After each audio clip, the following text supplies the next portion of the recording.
I like them. Okie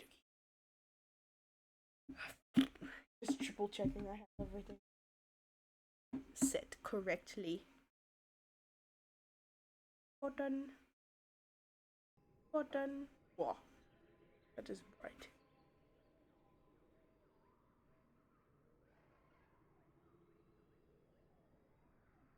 The extensive. Oh, it's been forever. I just I always have a Twitch tab open on my laptop, and I stream, so it's like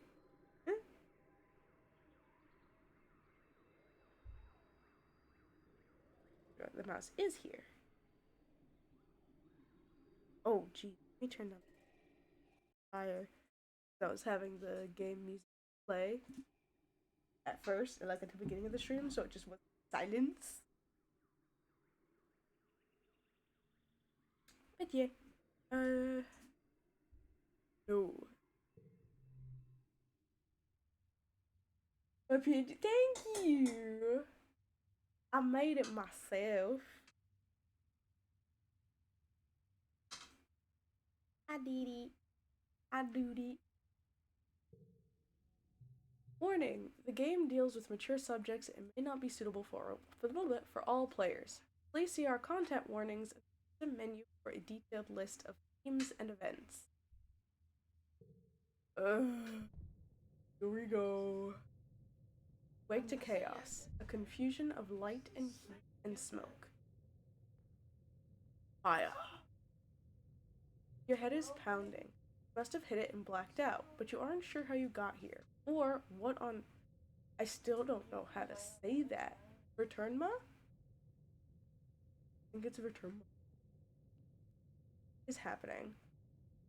There's something important that you need to remember. Now that I'm actually like streaming, I'm taking the time to actually like look at like what I'm supposed to be seeing. Stomach lurches as the floor crumbles beneath your feet, collapses. Like now like I know who this is now though. I think, anyways. Your body aches and your eyes burn from the figure appears through the flames. Your friend. Your friend? Wait, why can't you remember her name? She's gesturing and shouting at you, but all you hear is a ring. Going on, or just I'll do this. What's going on? You try to speak, jumbled. Your throat seizes around a lungful of choking smoke. You feel dizzy and confused. I I probably should have assumed that was gonna happen. Your friend pulls you out of the rubble. She throws your arm over her shoulder and half drags you towards the door. Well, we'll find out their names again later. Through it you see a deep, eerie twilight, dark blue, cold against the heat of the fire around you. Glow season. Glowing eyes. Shake your head to clear your vision. Some kind of dog? Like from Earth?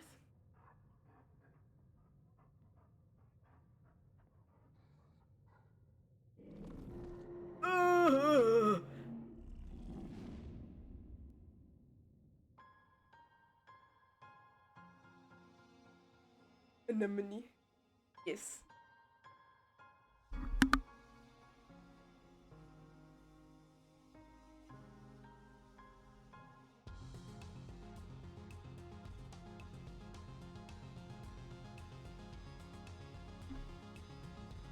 Spaceship! Spaceship! You are born on the stratospheric Earth's first colony ship, halfway through its 20-year voyage to a wormhole at the edge of the Sol system. Your parents run the hydroponic gardens, which make fresh air and vegetables for the ship. Like the other colonists, they bravely choose to make this one-way journey to the uncharted planet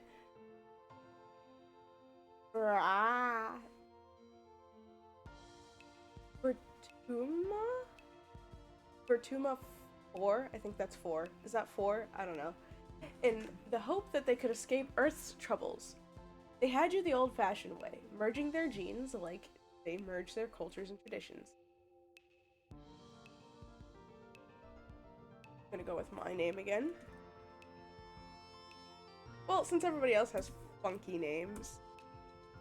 Nope.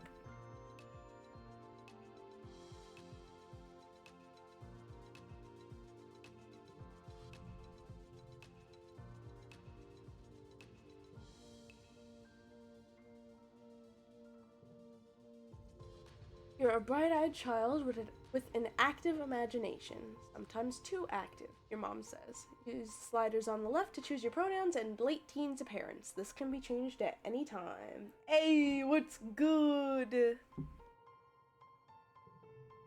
little baby. I love this art style so much. Look, a little baby. You have vivid dreams of things you've never experienced. Dirt under your feet, skies overhead, endless jungles, and strange animals. You wonder if this is what Verterma will be like. Every child on the stratospheric is given one genetic enhancement. By age 6, you see the first signs of yours. Do I want to do the same thing?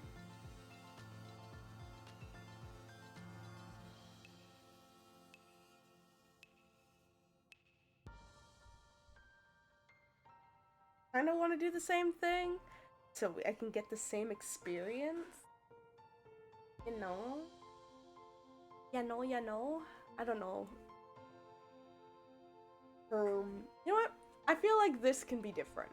I feel like this here can be different and it won't change too much. I'm not doing extra fingers. I feel like that's weird. Absorbent brain. I'm assuming that means I get, like, I learn better? Super strength. Brain. Brain. Big brain. Absorbent brain. Professor Hal says kids learn fast because their brains are like sponges. But when people get older, they can't absorb as much new stuff. Not for you, you're always learning and your curiosity knows no end. Big brain. The other kids have trouble keeping up with you, but one tries. Ugh. I'm gonna go.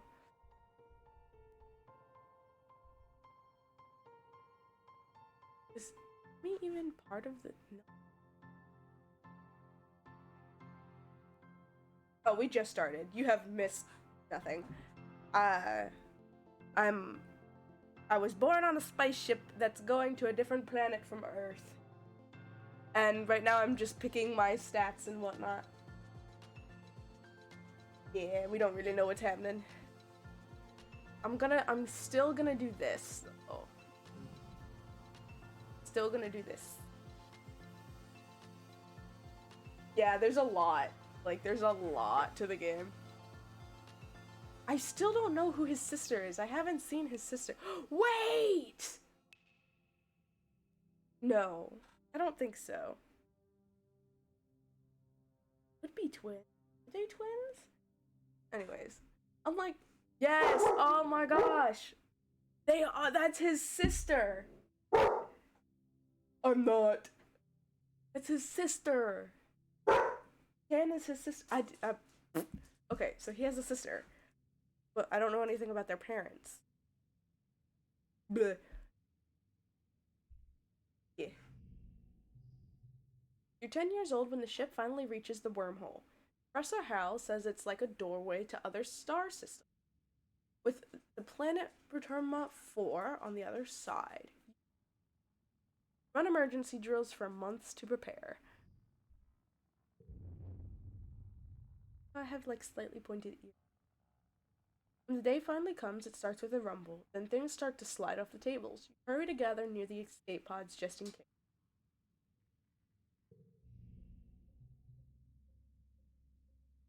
The emergency area is crowded with families. It's gonna be fine. Your dad soothes. We'll be through we'll be through the wormhole and down on the planet before you know it, just like we practiced. Your mom gives him a sharp, worried look. So these are my parents. Everybody has kind of funky names, but I kind of dig it. I dig the funky names. I gotta zip up my jacket. The AC came on. There we go. I still think it's funny. He jinxed it. How is the organizing 5 or greater? How would I have organizing 5 or greater if I just started? Like, hello? Red emergency lights switch on as the sirens begin to sound somewhere distant in the ship. You try to breathe slowly like you were taught, but you're very scared. You look out the porthole and the stars are gone. When you're frightened, you try to be brave for others. Sometimes you pretend to be confident so the people around you will be less scared. You look over at your classmate, Tang, and you realize she's doing the same thing. Gives you a hard smile. You return it and keep focusing on your breathing. They don't give off twin vibes. She doesn't even talk about. But you wait. The shaking builds. I'm so stressed. I am so stressed. Then everything starts to get very weird. The hallway stretches, and you're stretching too. Your arms impossibly long. Your head feels like it's slowly filling up like a balloon and contracting down to the size of an atom at the same time. Is this the wormhole? You hear the distant, ominous squeal of metal giving away as the ship shudders and lurches in slow motion. The weirdest part is a sense of deja vu. You're sure this has happened to you before, and you know, somehow, that everything is going to be okay. Shuddering reaches a crescendo. You hear an impossibly loud crunch and feel weightless for a few seconds before gravity slams you back against the wall, head first. Blackout. As you slip unconscious, you feel yourself twisted out of time. It's today, yesterday, and tomorrow all at once. And more than just one tomorrow. Lots of them. Different tomorrows. Find yourself in a place you know from your dreams. Filled fields, dramatic ridges, and a stranger, but also not a stranger, grinning as she grabs your hand. Hurry up, she says. I'm not gonna let you miss this. She's pretty. Distantly, you can feel the ship's shaking has stopped. Your parents worry. Feeling safe, you slip further into the world of the stars. Drift. Gradually, your consciousness reforms. You wake up in the medbay. The medbed under you plays a soft tone and an automated voice speaks. 2 weeks have elapsed. The patient's cranial injury has completed healing. They may now be safely discharged. Freedom! As the fog lifts from your head, you realize something seems different about this room. It's so bright. You try to focus on the window. Something's definitely different. Sunlight! Instead of the familiar blackness of space, bright light from twin blue and yellow suns are streaming through the windows. You peer out and see fields, glass-walled domes, and walls ringed by giant mushroom-like trees. I can see the light! I'm gonna die! I'm dying! No, don't go into the light! There are construction materials everywhere, and people walking around outside, on the ground. You better get out there and join them. Yo. I'm going into the light. No, don't go into the light. I got it, a little babe. Hello. Yeah. Oh, Tammy jumps as you step out the ship's quarters behind her. You're awake. Are you all better? You better go see your dad. She points southeast towards some geodesic dome. Got it. I'm gonna go talk to Tammy. Tammy looks concerned. She's so cute. Look at how cute she is. she's just a little baby. Tammy looks concerned. You slept for so long after you bumped your head, she says. I bet your parents were worried. Your dad is working over in the geoponics near those domes. They're called greenhouses. I would go with you, but, well, this is as far as I've been from the ship since we landed. Tammy stammers, blushing. It's scary outside. Goodbye, Tammy. Mother, wait. Little man? Where is the little man? Was he out here at first? Or is it just Tammy at first? Just Tammy at first. Cool. Mother! Oh boy, I hope nothing bad happens. Right? Surely nothing goes wrong. Artsy, your dad gives you a big warm hug. I'm so happy you're finally awake. Dr. Instance thought it'd be best to keep you asleep while your noggin healed. Your mother and I thought you might sleep away the whole year in my snoozy little gooseberry. Gooseberry. I don't know what that is, but it's cute. He checks your head and looks relieved. He was clearly very worried about you, but covers it with jokes and smiles. I love him. He's so sweet. Welcome to Verturnba, he says, gesturing around you. You've never seen the stratosphere from the outside, except in pictures. The ship has been separated in two, and parts taken off to form other buildings, and a big wall around the whole colony. The alien jungle creeps right up to the wall. Only geodesic greenhouses pass outside it, dotting their way up the hill. How you do so fast? You've been asleep for weeks. My dear Aubergine? Yeah, I said it! Haha! Aubergine, he says, and these geodesic greenhouses practically put themselves up. But some of this is only a quick temporary solution, he admits. We'll keep growing and improving things. One day, our little colony will be as big as a whole city. He's so sweet. Oh, before I forget, he pulls a package out from his satchel and hands it to you. You blink and stare at it blankly. Don't you know what day it is? He asks. You honestly don't, but you remind him that you've been sleeping in the med bay. Happy birthday! He shouts, wrapping you in a warm hug. Your birthday? Already? You feel a dizzying sense of deja vu. Stare hard at the wrapped package. You know exactly what's in there. You remember it. No. You dreamed about this package? Some years ago on the ship. Inside will be a small medallion in the shape of a sun that your dad made by hand. I don't want to do. I will do.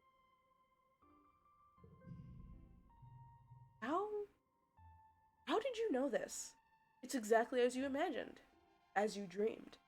A feeling of panic rises in your throat and shakes. But how? Your dad notices. Are you okay, Artsy? Snaps his fingers. Dr. Instant shouldn't have let you out so early. Sometimes those sleeping meds take a while to wear off. They might make your head feel funny for a few hours. You nod.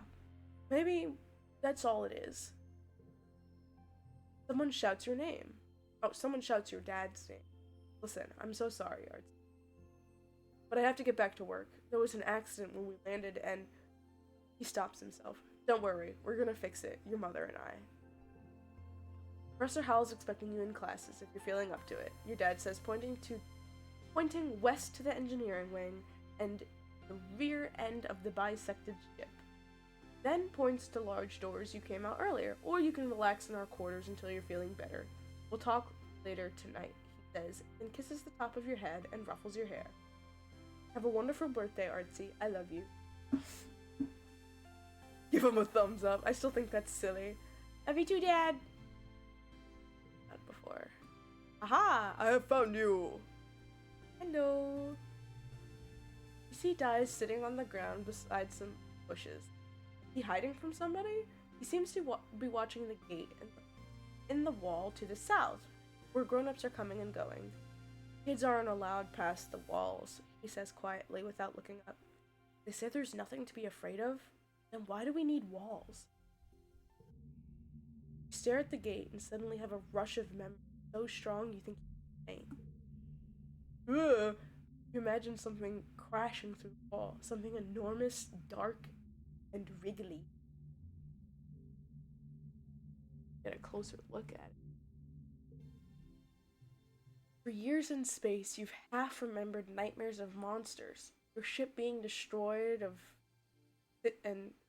sifting wreckage that used to be your home, trying to find something. Your dad always told you the dreams weren't real. Breaking you from your daydream, Dad's whispered, I think there are monsters out.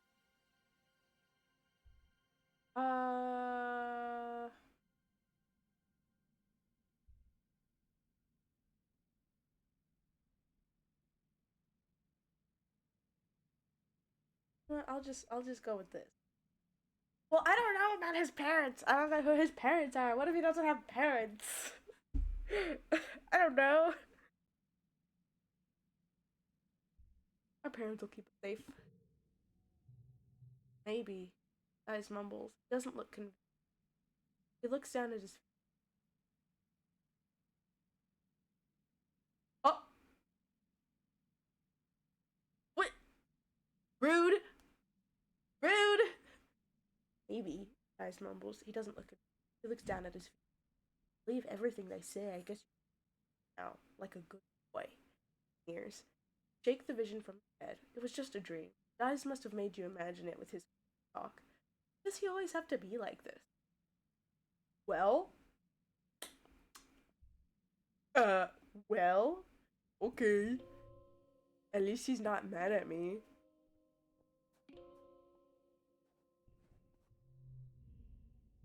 Hiya, Artsy! Anemone seems really at home here. She's rolling a sports ball around with her foot, making patterns in the weird blue snow. This stuff is different from snow on Earth, she tells you, because it isn't cold, but it's still neat, and you can make stuff out of it. Your foggy head clears a little. Anemone is simple, physical, real. You always feel grounded. What you making?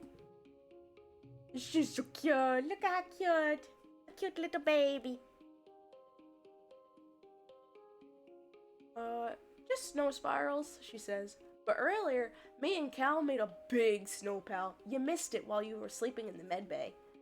She smiles, her broad, gap-toothed smile at you. Now that you're awake, we can play. Why aren't you in school? Smacks her forehead. School! I wonder where everybody was. I guess I'm gonna be late for humanities class. Doesn't look very worried to you. It's okay, she says. Professor Hal is chill and he won't mind.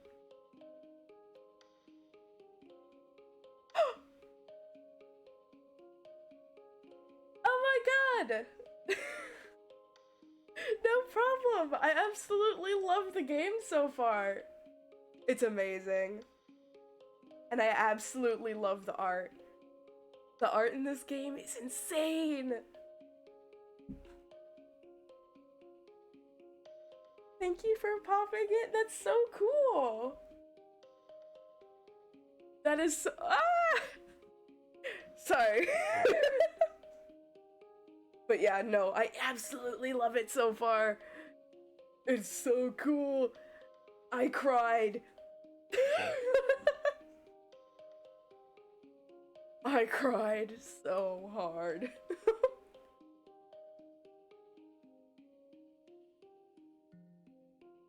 I know. So excited. But I played a little bit of it yesterday. This is my first playthrough. I played a little bit of it yesterday to try and, like, you know, dip my foot in the water, you know, test the waters. Oh my god. The first, like, I was like an hour in what's her name? Tammy. I found out what happened to Tammy, and I stopped playing because I cried. I cried. And then when I saw Cal's reaction, I cried more. I feel so bad for that poor little baby. Like, having to imagine going through something like that at such a young age, it's rough. Like, I really can't even begin to put myself in that position. Like, oof. And then listening to what some of the other kids had to say about it, especially Dies, or I'm not sure how to pronounce his name, but Tangent's brother. It felt very eerie. I wrote all the events, so you're welcome and sorry for the crying. No, it's fine. It's fine. That's how you know you got a good story. Got me crying. But that's how you know it's good, you know? Like, especially, I tend to get, like, really emotionally attached to some of these characters. And it's just like, you know it's good when you cry. Like, it really draws you in. Like, I didn't want to stop playing the other night, but I had work today, so I had to. But that's how you know it's a really good story, right? When you get sucked in, you start to really think about the characters and go, you know what? I really think that she would like this, or it would be so cool if this happened, or, you know, I really like talking to this character. I love the design of this character. But then when they get ripped away from you, it's like, oh my god, what do I do? I don't know how to go on. Yeah, no. The realism of it all just, it hit me like a brick. Because when I was looking at it in Steam, when I was in the Steam store, it was very like, I just looked at the art style and I was looking at the tags, you know, the dating sim, something about cards, and you know, the rest of that stuff. Just the rest of the tags. Like, yeah, I saw some tags where I was just like, well, a little angst is okay, right? It's not like they're just gonna throw it at you. That would be silly. I was wrong. I literally sat there with my friend for a solid, like, had to have been a minute, just staring at the text saying that Tammy was dead. I was like, what? But I am so excited to actually like play through the rest of this game. Words could not describe. I'm already in love with it. I think I want to finish the game on stream. Not all tonight, because I have plans for tomorrow, but I will be finishing the game before I play anything else. Because that had me on the edge of my seat. So I have to know the rest of it. Especially since I'm a little theorist at heart, right? So I'm up in here. The second I, you know, found out other small little bits of information, the theorist in me is just like, oh my god, but what if this? But what if this means this? Oh my god, what if this person dies? How would this person take it? Like, it gets the gears going. But anywho, back to Anemone. I like the silly names. I like how they all have like unorthodox names. You know, they're like, I mean, some of them have normal names. Well, they're nicknames. Right. I also have to think about the. Ah! Thank you for the follow. Sorry. I can hear the follow notification noises, but stream can't for whatever reason, so I still gotta figure that out. But thank you so much for the follow. But Yes, I am very excited to play the game. Let's see. It's okay, she says. Professor Hal is chill. He won't mind, but we should probably go now. She grins and starts running towards engineering. Hey, race you! No fair. She's getting a head start. Wait, this one. Engineering. What did I focused on life sciences, right? I think I should do that again. Yes, that is what I will do. Good afternoon, my burgeoning biologists and up-and-coming chemists. Professor Howell welcomes you back to your old classroom. This afternoon, we'll learn what I like to call the wet sciences. He gestures to his hollow projected lesson plan. Biology, chemistry, medicine, ecology, and geology. You'll learn a little bit of everything with opportunities for further study in your favorite field. If you're looking for something a little drier, try registering for engineering classes. For today's lesson, Professor Hal tells you, we'll start with a fun group project. You'll be studying the mush tree, a prominent natural resource native to Burma. In the ideal conditions, it can grow at a speed of over a meter a day and have a diameter of 30 centimeters. Up to a... Wait, what? And have a diameter of up to 30 centimeters. He stands on his tiptoes and gestures to illustrate. Your team will experiment to find those ideal conditions. You teamed up with Tang and Cal and are given a mush tree spore and a bucket to grow it in. The rest is up to you. Tang looks up surveyor's note on the holonet. Mush trees. And are most abundant south of the colony in the stormy, moist regions of the subaquaceous? I think it says subaquaceous. I think that's correct. Swamp. What if we use water instead of soil? Hal suggests. Like they do with hydroponics? Oh, yes, ha! I love looking at closed captions to see that I actually read the word right. Tang nods. If they like wet weather, that might work. Artsy, do you have any suggestions? I say, run an electric current. Electricity! What? Exclaims. Artsy, how does that have any basis in reality? She looks to Cal for support, and he just shrugs. But he doesn't look too convinced either. Neither understand why you'd want to electrocute a plant. You explain that there are storms in the swamp. Electrical storms? And maybe somehow that... Well... Maybe Artsy is right. Nods. It could make sense, and if it is true, we'd be the first ones to discover it. This is enough to entice Tang into most things. Electricity! You attach a small battery to run a weak current through your bucket of water and drop the spore in. The next morning, your spore is the only one already growing.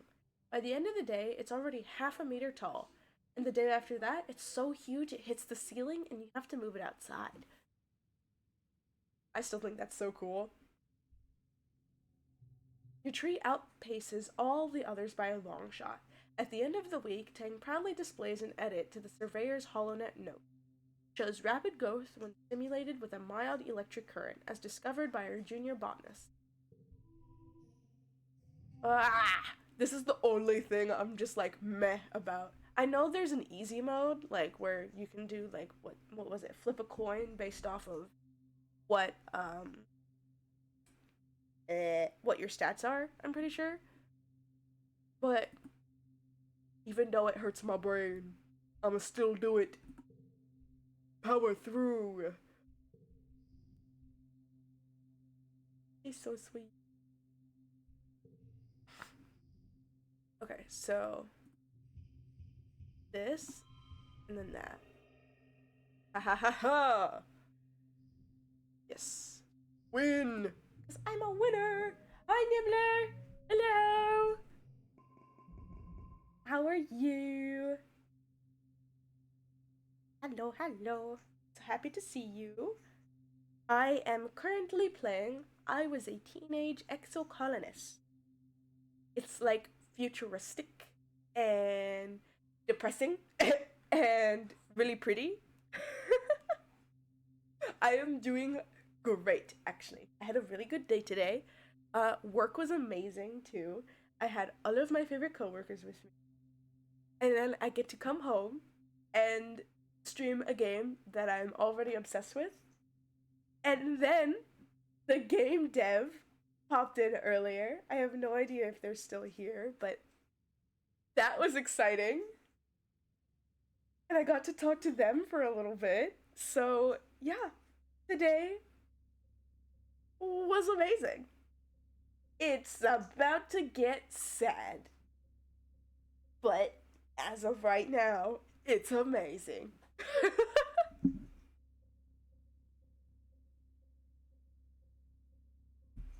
uh, I just spilled water all over myself.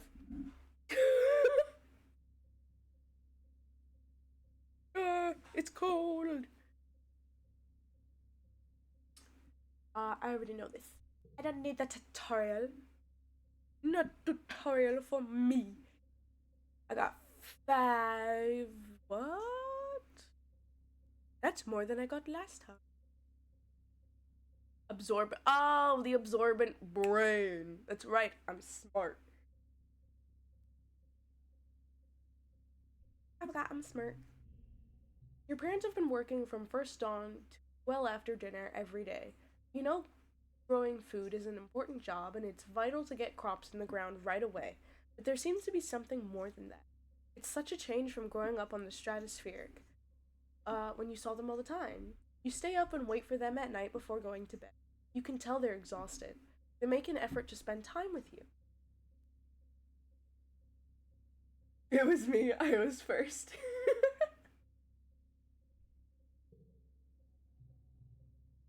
He's so sweet. I love parents. They're so ah. He's so sweet, and then she's so badass. Like she is so cool. I'm sorry we haven't seen much of you, little Mary, your dad says. Your mom watches as she works a pebble out of her gardening tiller, which also serves as a crutch. How have you been holding up? I learned stuff in school. I'm smart. I'm glad to hear that, your mom says. I want you to study hard, work hard, and stay out of trouble. Yes, ma'am. Your dad smiles, and Professor Howell will give you kudos if you get good grades. You can spend those at the depot once it's open. Depot? Depot? Same thing. Maybe. I don't know. You know, Dad says, raising an eyebrow at your mom. I think there are lots of different ways to learn, and school is just one of them. You can learn from working on a hobby, or by helping a friend. Your mom shakes her head and sighs, though you can tell she's trying to put on a gentle expression. We both agree that this colony is an experiment, and that means we're going to do things differently than on Earth. You're old enough now to start making your own decisions about your education and future, and if that means you find your own way, we'll accept that. Your dad puts a hand on your shoulder. We'll be proud of you no matter what you do. Try talking to your friends. They might have ideas on how you can spend your time. And come by geoponics, your mom adds. We could use your help. Yes, I will. I will do that. Mid quiet. Look at how tiny the little baby is. I'm just a little baby. I'm just a little dude. I will talk to father later. Hello, little man who kinda scares me. And I will not ever make him eat a worm because I would cry. I do not want that. So at least I know he's not like ignoring me like just because. An enemy is bumping a sports ball with her wrist, trying to keep it in the air. Heads up, she shouts and bumps the ball in your direction. Think fast! Bounce back. You bounce the ball back and forth with her, trying to see how many times you can rally and keep it going.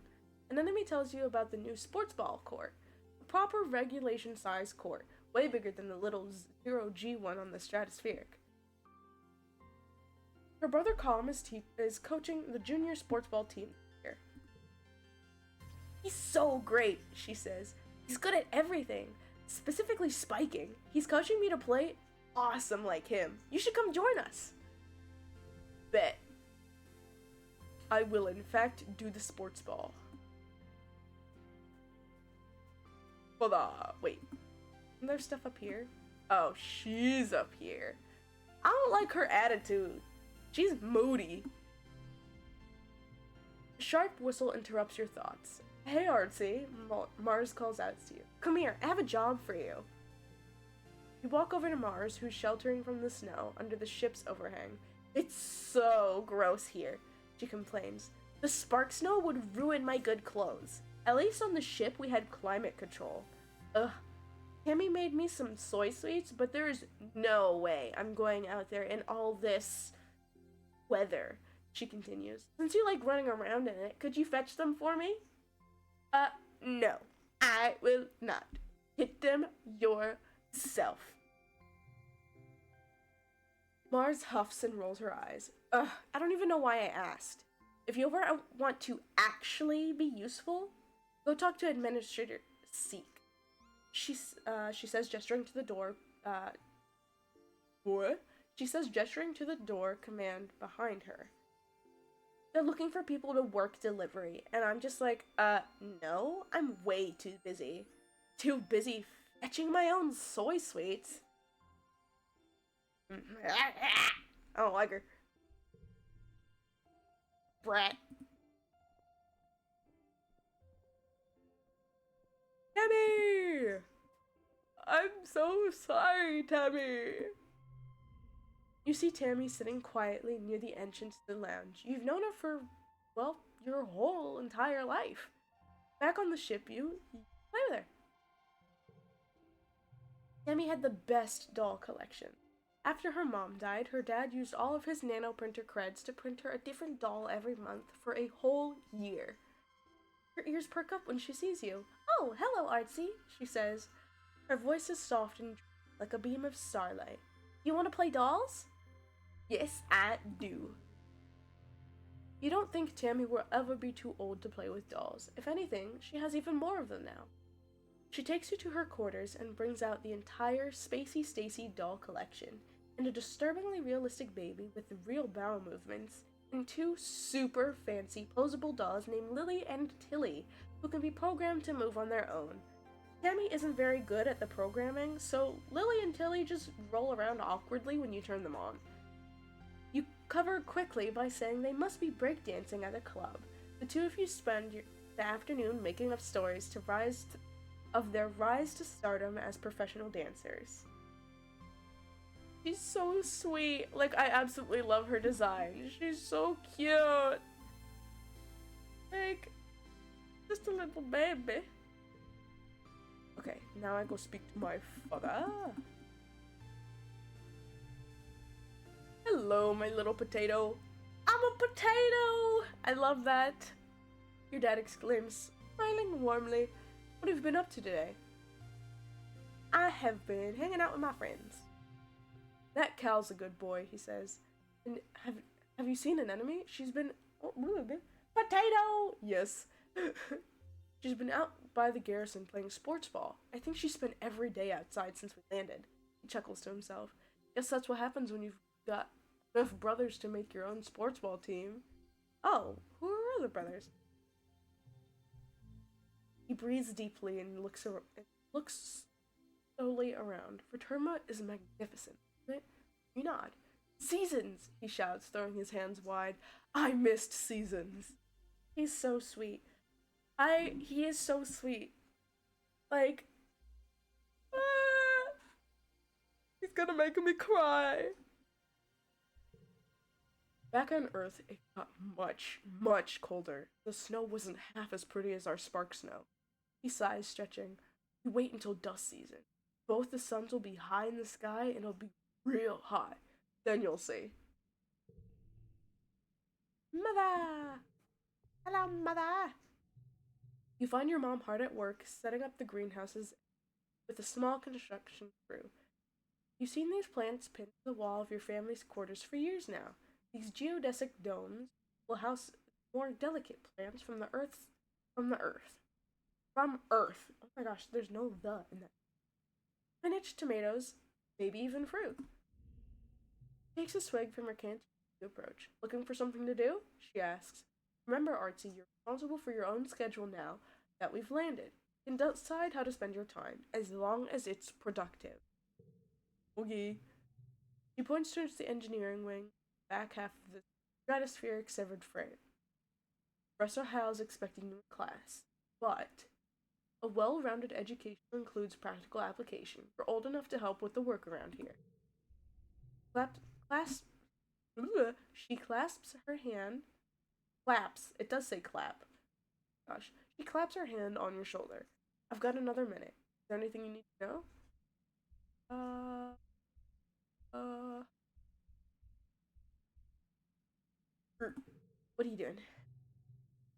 She looks down and nudges at a sprout growing between her feet. It's green, the color of Earth's plants. We're doing our best, she says, but it hasn't been easy. I just hope potatoes and corn the weather here, she says, glancing up at the sky. I hear it rains like hell in the wet season. Takes a long look at you, up and down. You're growing fast, Artsy, but you're still too young for real farming. Instead, well, there's a lot of soil that needs to be called. Seeing your disappointment, she nudges you on the shoulder. Don't pout, it'll help build those muscles. You'll need them now that we're out in the real world doing real work. Out here, we have to rely on our physical strength. She flexes her bicep. Your mom is really strong. She is really strong. Look at her. She's ripped. I want to help. Can I join expeditions? Oh, you're too young to leave the colony. It's dangerous. She shakes her head. Father would be worried. There's so much we still don't know about the world out there. Let the adults find out, and maybe you can join them in a few years when you're older. She gives you a stern look. Isn't gonna budge on this. For now, stay inside the walls. Okay, bye. Like, oh, no. Okay. Wait, so if I go in here, can I actually do something? I can! I see. I did go to school last time. I'll shovel dirt next time. But right now, I want to play with my friends.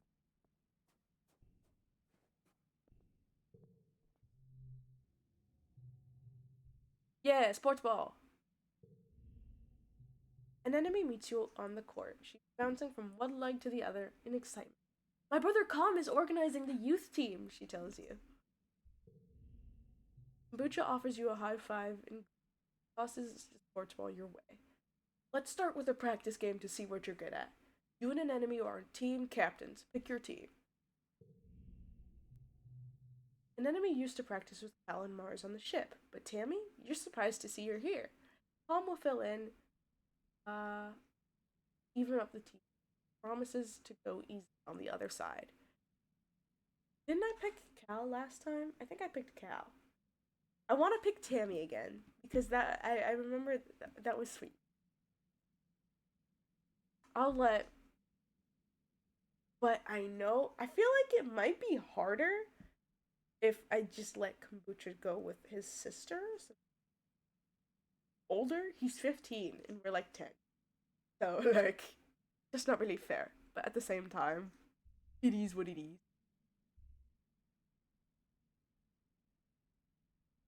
I will choose Tammy first because I know what happened. Here, Tammy.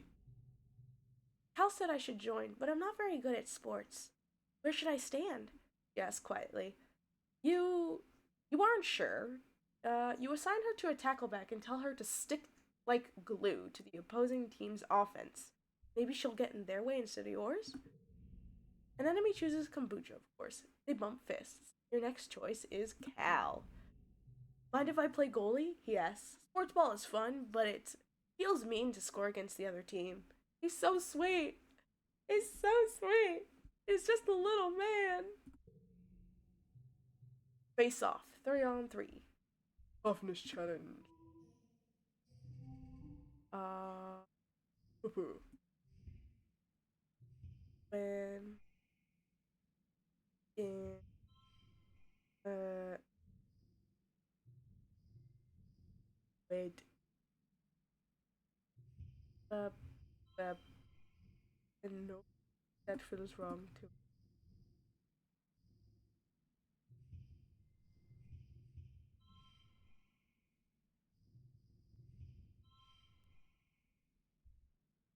Here. Uh.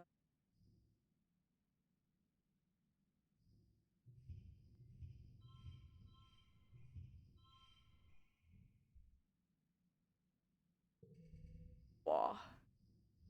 This is fine. Everything is fine. Uh.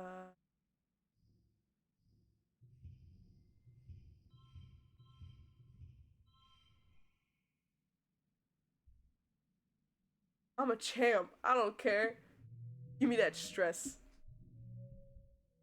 No skill changes. Aww. Cammy tackles an enemy in a brilliant takedown that surprises everyone. She really took to her role as the immovable object. Tail makes an amazing jump save, but is winded when the ball hits him in the chest. Score is tied, with an enemy in column putting the pressure on. Then blam! You score the match point with a rad spike all the way from the net line. Ah, diddy! I am stressed. This week you've had a few more bouts of deja vu, remembering what somebody is about to say, do just before they do it. Sometimes they actually do it, but not always. This morning, you were sure Professor Hal was going to trip on the uneven floor in the cafeteria and spill his plate of hash browns. You even told Mars to watch. He didn't, though. As Professor Hal walked away, his hash browns safe for the day, Mars called you a liar and a dummy.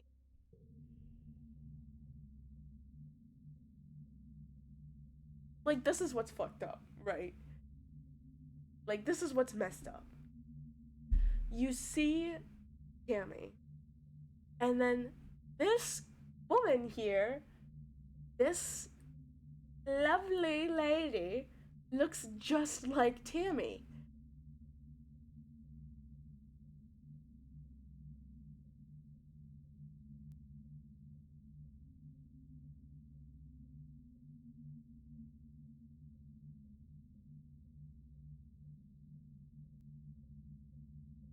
There has to be a way for me to. I'm not ready.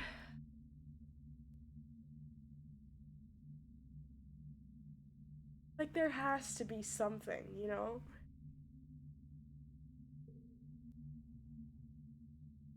But what if. Wait, I didn't even. At night, your dreams are all mixed up with stuff that you know can't be real. You're chased by monsters the size of buildings, only to be saved by strange people you met. You're holding hands with someone you love. You're crying as you help lift a shrouded body into the colony recycler. God, frick. Hate this.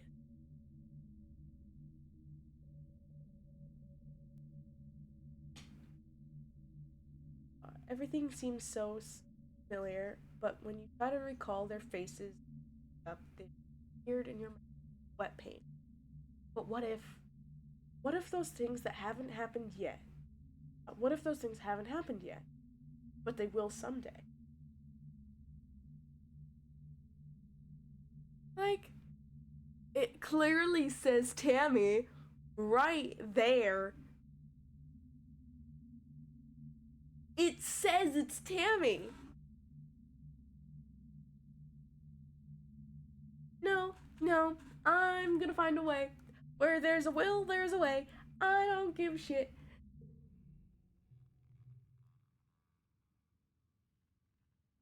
I almost grabbed my mic because I thought it was my cup.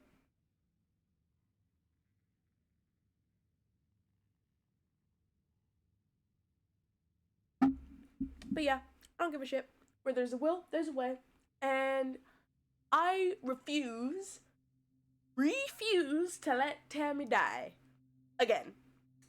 Because I said so. I don't want people to worry. Your parents already have so much on their minds already.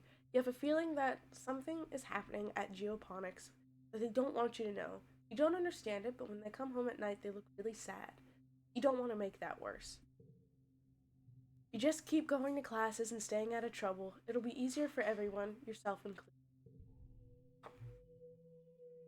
Made quiet. Next month. Probably should take one now. I don't really want to take one right now. Oh, it's this again. I'll be nice this time, I guess. I'll help you find the catalog. You launch your own holopalm and start searching the colony's holonet archives for a list of returnable plants and animals. 10 minutes later, you find it buried under a survey logistics and expeditions. An enemy passes by and pulls a face at the two of you. Hey, hollow nerds, she shouts. School's over! Come play sports ball in the sunshine! Dang just rolls her eyes. I helped it. Tammy! Tammy has, what is it at? What is that? What am I at? 11! Dang it! Tammy has barely left the safety of the ship's quarters and lounged since you landed. She's looking fearfully out from the doorway. I'm afraid of outside. She admits plainly with no trace of shame. My dad says I need to take baby steps, and it's okay if I approach new things at my own pace. She is so cute! Fuck! Already upset. Are you still being moody? Are you still a moody little dude? Okay, yes you are. Mother! Oh wait, Cal. No, I'm good. No! Cal! Little dude!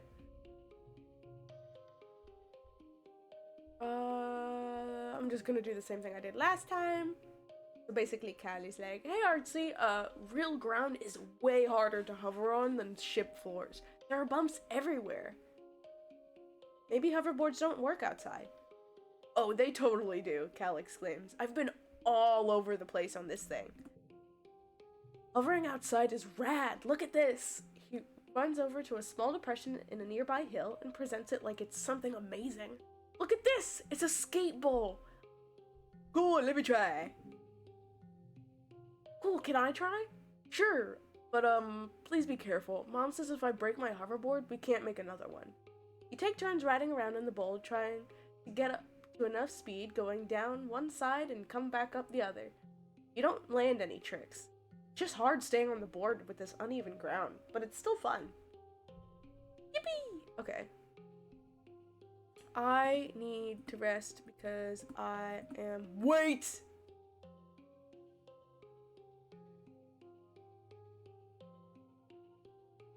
What day was it? What day was it?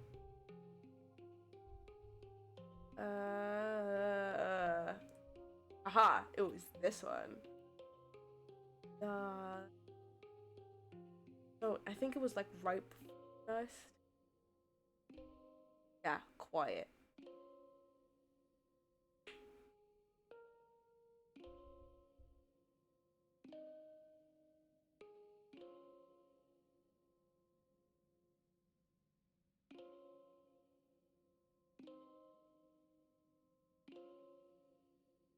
Wait, what? No way.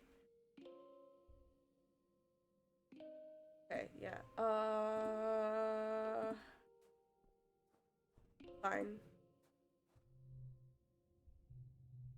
Double dirt. It's your first day in the glorious world of agriculture soil conveyance. Oh boy. Good morning, Artsy. Looks like you're working for your old lady. I hope you don't expect me to go easy on you just done. She walks you around the geoponics wing and points out where everything is. Your job is to move sod, compost, plants, garden waste, and equipment from one place to another. Okay, get comfortable with this, she says, pushing a squeaky, old-fashioned wheelbarrow towards you. Now, any questions before you start moving that dirt? Don't we have machines for this? Wait, where am I moving it again? From over there, she points to the dirt pile, to there, she points to an identical pile 10 meters.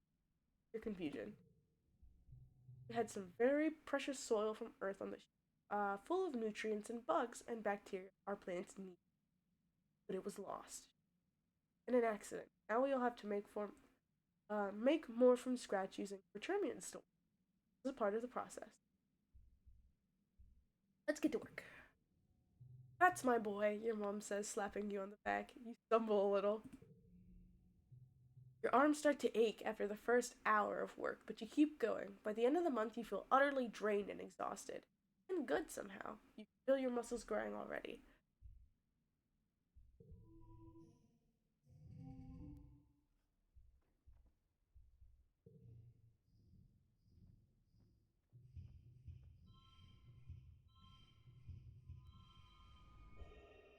I did it!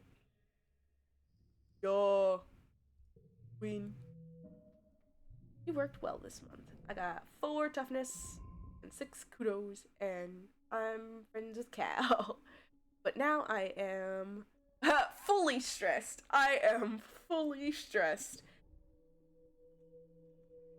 Late quiet. Next month. It's so pretty. That's so cute. Tammy's dad is the head of expeditions, which means he's out surveying the jungle every day. This morning you see her crying in the doorway as I don't like when he goes out there, sniffs after he's gone. But he's so brave, and so are you. That's why I like you, Artsy. Stop it! Stop! No! Hi, Cal. The suns, they're so warm. Cal lifts his face to the sky, his eyes close. Well, the blue one is just kinda warm, he continues, but the yellow one is like a heater in the sky. The grow lights on Strato were bright, but never hot like this. It's so nice. Oop. Okay, I need to break. But oh, there's a little. Dice is sitting in the grass near the big gates that lead out to the jungle. He's staring out into nothingness and picking absent-mindedly at the weed. He pretends not to notice as you approach. I kind of just sat next to him last time. I guess I could ask him if he's okay. Well, I could save first.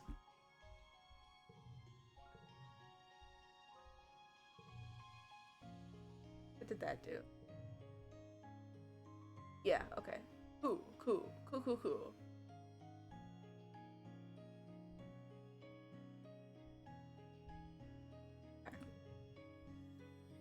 Okay. Ah! Woo! Scared me. Thank you so much for the follow. Hello. My name is Artsy Anime. You can call me Artsy or Ty. And tonight I am just playing this wonderful game.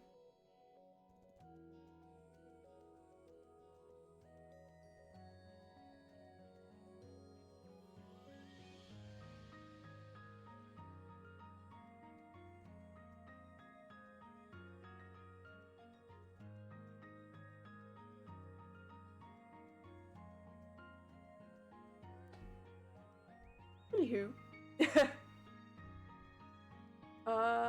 Dice glances up at you. He sees your look of honest concern, which seems to make him— What? Seems to make him angry. He frowns in disgust. That's such a stupid question, he mutters. Why do you people keep asking me that? Rude?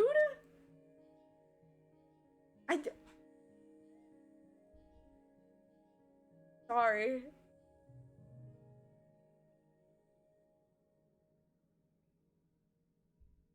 What? Okay, hold on.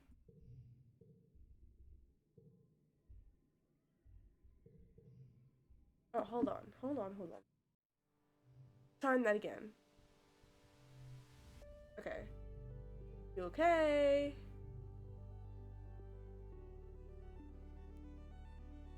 No, he just says the same thing. Ooh. Wait, what?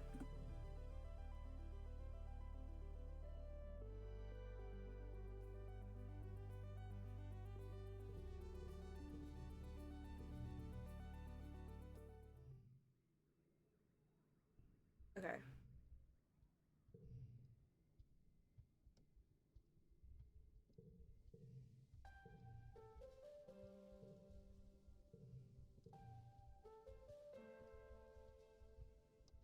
Okay.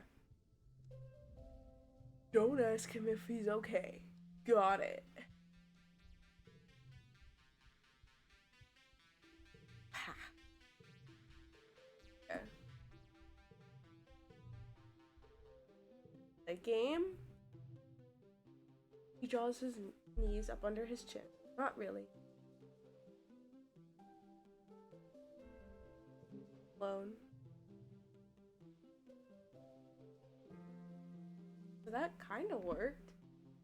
You tell him maybe you could play later, when he's in one of his moods. I think it's best to just leave him alone.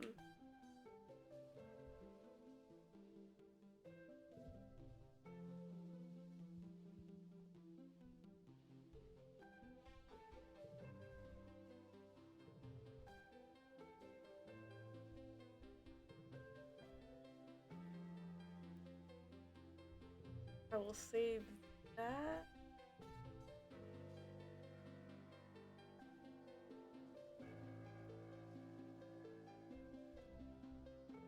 Go back.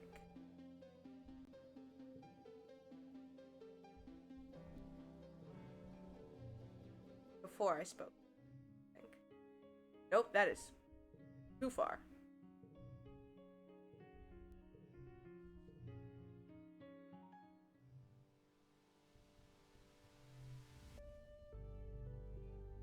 And then I can sit down with him. He shifts uncomfortably as you sit, but doesn't say anything. Both just hang out, saying and doing nothing. You stare out into the big gates. The grass in the colony is trimmed short by garden bots, but out there it's wild and as high as your waist. Head surveyor Tonin is preparing his equipment and heading out. And for an outing, he's bringing a lot. Maybe he's gonna stay out overnight.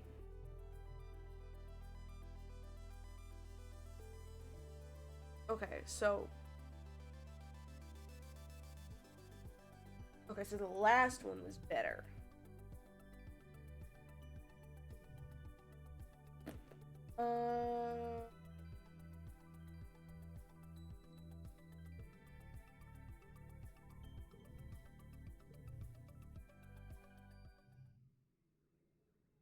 Yes. Okay.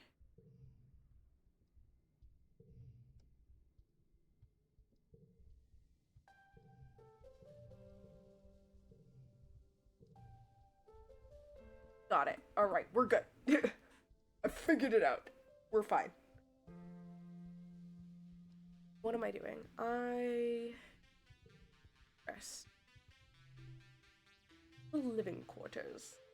Yippee! Yeah, I figured it out. The ship's quarters are where everyone sleeps, eats, and hangs out. The private bedrooms are small. You share one with your parents, so colonists spend most of their time in the big common area. There's a lounge and a cafeteria, and a creche where all the little kids and babies are raised communally. Relax in the lounge, because I'm depressed. The lounge is a long,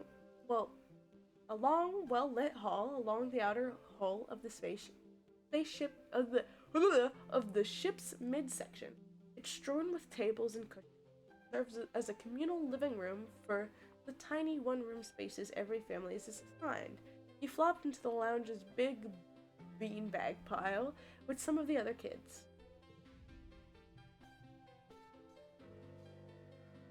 Cal has a dazed, peaceful look on his face. The air smells so good on Vernma. And so does the dirt, even. You notice his clothes are filthy, but obviously Cal couldn't care less. An enemy bounces in. Holy crap, there's so much space to run around and play in! Common Chief Rhett set up an outdoor sports ball court, and it's way huger than the old one on the ship. Tangent carefully selects one cushion from the pile and perches on it. The school's expanding some of the empty engineering bays, she tells you. And we're getting a big new lab to do some experiments using local resources. There's so much to learn about this planet. Anemone rolls her eyes, but Tang continues. We shouldn't forget our studies just because we've landed, she says primly. I miss space. I want to explore the jungle. Tang's right, school's important.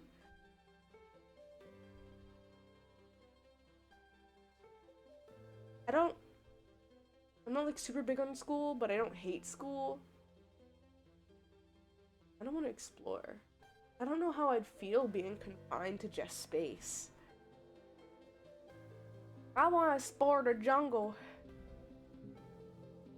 Where did you come from? Archie is right, you hear over your shoulder, and startled to find Dice standing right behind you. Gah! When did he get there? See those huge beasts in the jungle as we were landing? Dice continued, picking at a thread on his sweater until it unravels. I wonder if there are more out there. Oh, okay. +5 rebellion. Uh-oh. I don't want to rebel. Can't I just stay neutral? Well...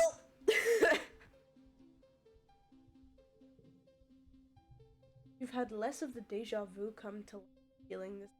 You started to think that you even imagined it, but suddenly you get a prickling sensation in the back of your neck, and you remember that Mars is about to enter the lounge and tell everyone to look outside. You stare at the door.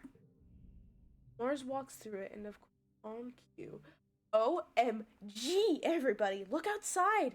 They're hoisting a flag over command, she says, clapping her hands excitedly. You know what that means, right? She stands tall with her hands on her hips. Verterma is officially humans' first exocolony ever! You look outside at the flag, feeling dizzy, and silently mouth the words along what she says next. You remember this moment so well. This is history, kids! She exclaims, wrapping Enemy and Tangent under each arm. And we were there! Relaxing. You took the month off. That didn't feel like relaxing. I will... Do I have to forget? What does forgetting do again? I don't remember. I love the happy portrait. Like, look at how freaking happy. Ah. Look at how cute. Just a cute little happy baby. What?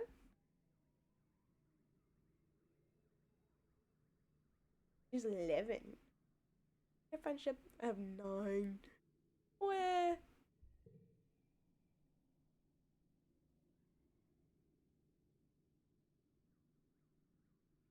Word around other people.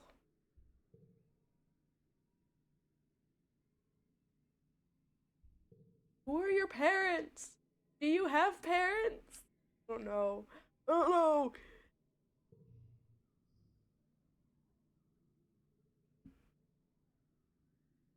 I think I'll get rid of...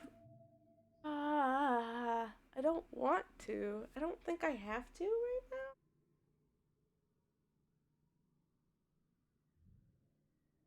I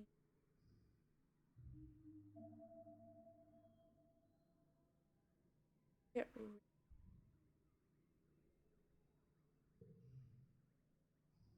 forget first words. Wake from an afternoon nap.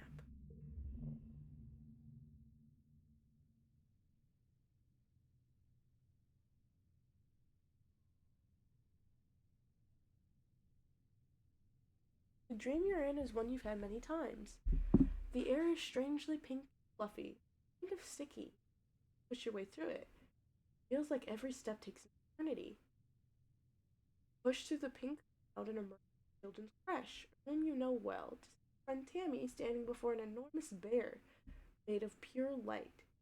It lunges at her. through her, collapses to the ground like a fairy tale.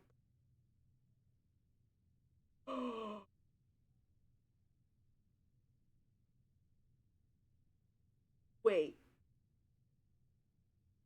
tell me that don't sound sus. Tell me that don't sound like if I feel like maybe I'm just like overthinking a lot of things now versus me just going through it. An enormous bear made of pure light. It lunges at her, through her, and she collapses to the ground like a fairy tale princess. I hate that. I hate that.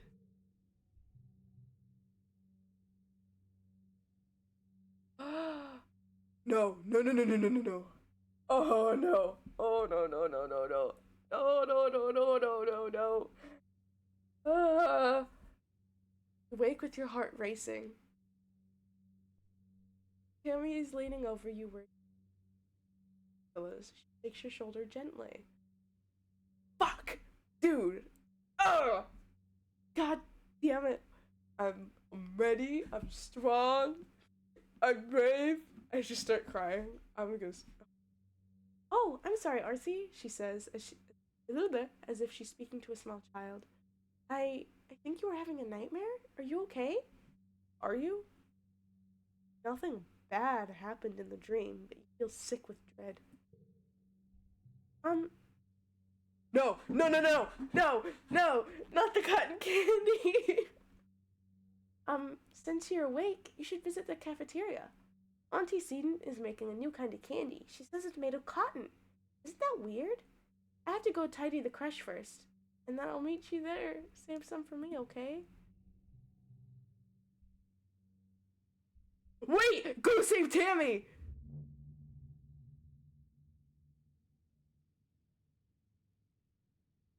You sprint down the hall to the children's creche where the little kids play and learn during the day. It's empty. All the younger kids are probably off eating candy. Auntie sees. You spot Tammy tidying up some drawings. Tidying up some drawing supplies near the craft bins. Above her, a holo projector displays an enormous floating teddy bear made of purple light. It bobs silently. Mr. Bearsworth, a decade of happy memories playing with it flashed through your mind in an instant. Tammy stands up on her tippy toes and reaches off. Fuck! Okay, wait. Huh, huh, hey!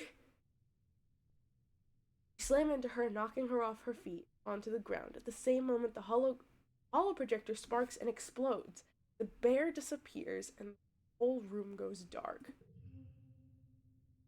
I did it! I saved Tammy!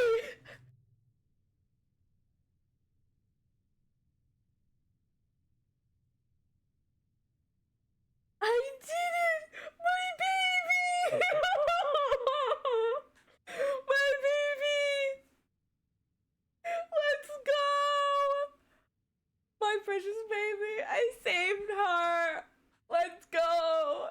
Yay for Tammy! Bro, if I failed, I would have sobbed so hard, bro. Oh my god.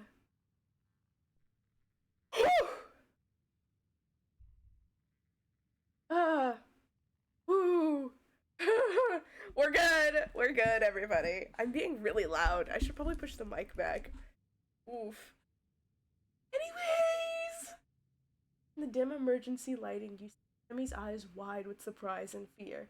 She sits up and rubs her elbow, staring at you. Sorry, are you hurt? It's okay, she sniffles while looking like she might start crying. Why did you do that? Owie! I just saved your life! It was just an accident. I tripped. I just saved your life! My life? She says. She peers into the dark room, looking even more frightened. How? I try to explain that the holo projector was going to stalk her, but she doesn't seem to understand. What? How? But it's Mr. Bearsworth, she says. It's just a toy. She doesn't believe you, but that's okay. You're just happy that you followed your dream and got here in time. You decide not to mention that you're so weirded out already. After a minute, the lights come back on. The projector is dead. A thin trickle of smoke comes from her face. Don't worry, Tammy says, brightening as she gets to her. Professor Hal can fix it. He can fix anything.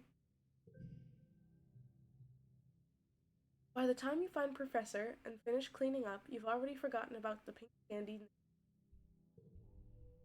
Tammy! Tammy! The baby girl! Oh! We're good! We're good. She gets to live. No, I'm speaking to Tammy like right now. Oh my god, my precious little baby.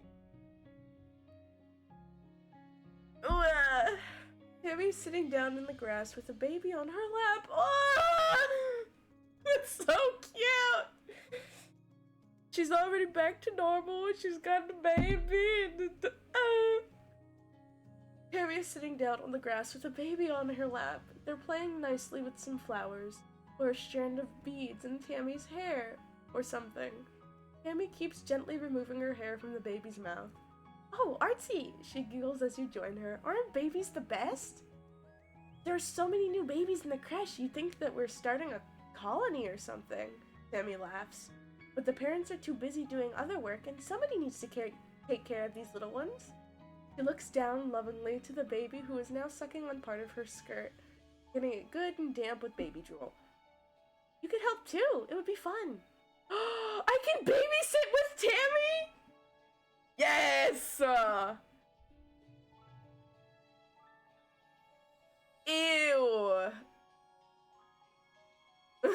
The baby chooses this moment to spit up a big puddle of pale yellow liquid onto Tammy's dress. Oopsie! Tammy coos and picks the baby up. She then holds them out to her. Could you take care of them for a minute while I find a towel, Artsy? The baby hiccups and rolls their eyes. They still look a little queasy to you. Of course! It's okay if I get puked on. Tammy's alive. What is this? Tammy's confidence. Confident? Confident? What? Okay. You hold the baby against your shoulder and pat their back, the way you've seen parents do sometimes. They let out a satisfyingly loud belch and feel a trickle of liquid run down your back. But you don't care because there's nothing better than that fresh baby smell. You decide it might take Tammy up on that babysitting job. I like babies. I don't like baby puke. I was just barfed on. Kind of. Anyways, she's alive, that's all that matters. Have you tried standing in mud yet? Kel asks you. It's the best, the most amazing feeling I have ever felt. You look down and sure enough, Kel's bare feet are muddy as heck. Dirt and grass feel neat too. Sometimes the rocks hurt, but Mom says I'll build calluses. You should try it. Okay. You did it! I'm a hero! Okay, what do you want? Artsy, Tangent says, approaching you with purpose. We need to discuss my brother. What? Who? Dies? You mean my buddy dies? Ish. Ish. What? Both.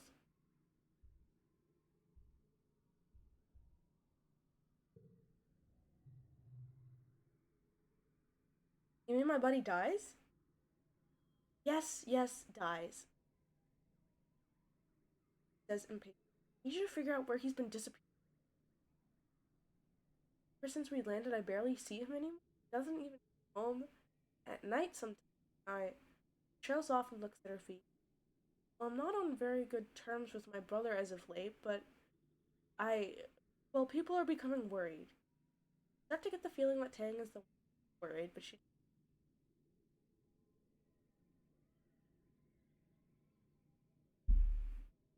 talk to him, I'll find out. That's his own. I'll talk to him. Um, I feel like if I upset him, that's not gonna be any better. Like, I feel like it'll be worse if I upset him, you know? Her. Okay. I will. I'll. I'll find out.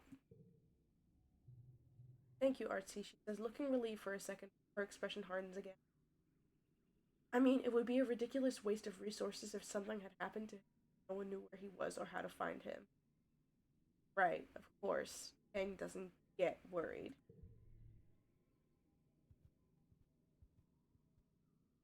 Okay. Hi, buddy. Tell Dies that his sister Tangent wants to know. Disappearing. His eyes flit briefly to yours, vaguely off towards the engineering wing. He is reading under holopalm glasses. He doesn't.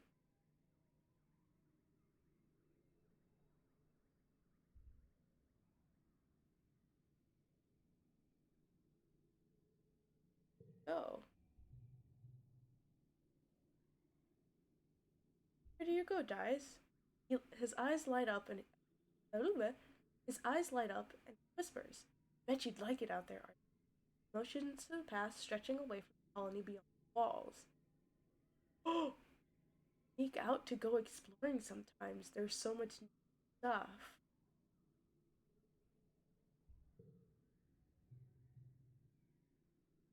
You just have to wait until the grown-ups aren't looking. I'm small, so easy. Just don't tell, okay? I don't want to get in trouble.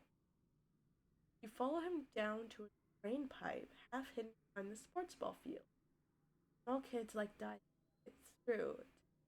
You don't want to hear about this.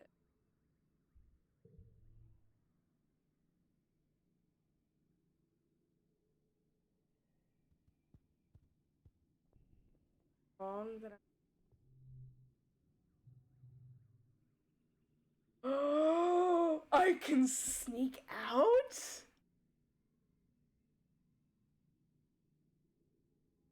I kind of don't want to tell Tan. Am I a rebel? That's the real question. Am I a rebel?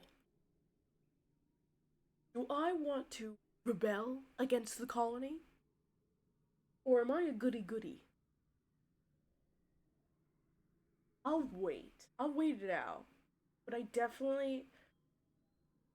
Now that I know that I can, I'm curious.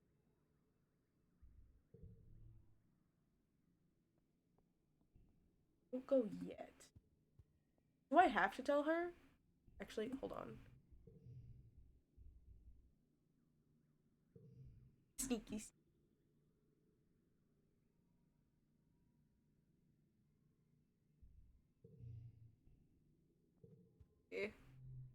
How I talk. Oh no, I don't wanna. You tell Tangent you know where Dice has been going. You tell her that he's been sneaking out to explore the jungle. Not far away, but outside the walls. Lee? She says, ringing. Is he. Is it safe? I'll keep him safe. She eyes you skeptically. Full offense, Artsy. You're just a kid, she replies. However, I suppose it is good to know that he is alone.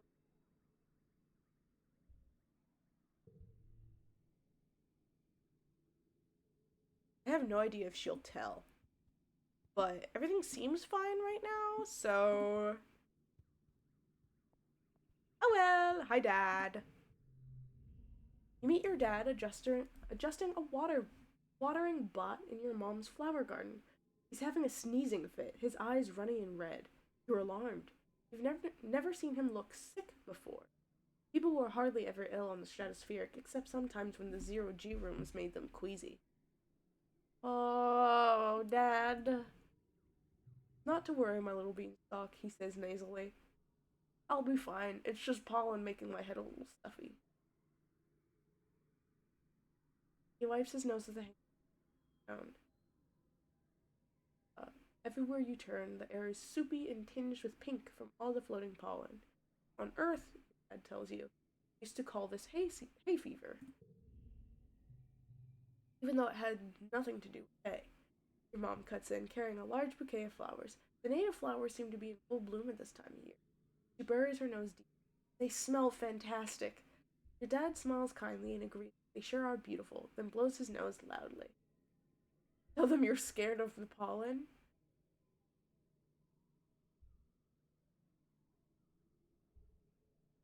Am I scared of the pollen? What if there's something wrong with the pollen?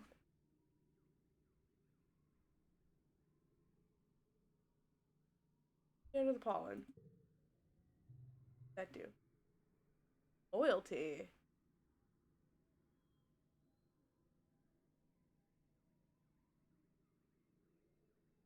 Your mom sighs. Artsy, life on return is going to be very hard if you let yourself be afraid of everything. Your dad cuts in. It's okay, kiddo. Just how plants reproduce. The pollen might make your eyes itch, but you'll be fine. Dad's eyes look sad, but maybe. No, no, no! Dad's eyes look so sad, but maybe that's just the allergy. Hey, Artsy, I know the last few weeks have been very hard. This might be a good time to relax and stick around in the quarters wing. Yeah, don't get sick, please. Don't get sick, please. I think I'd cry. I want to babysit. Babysit.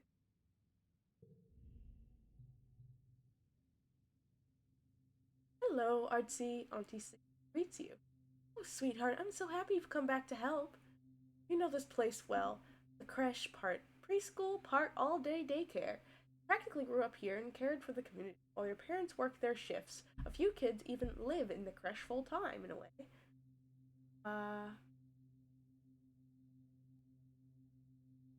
Antecedent?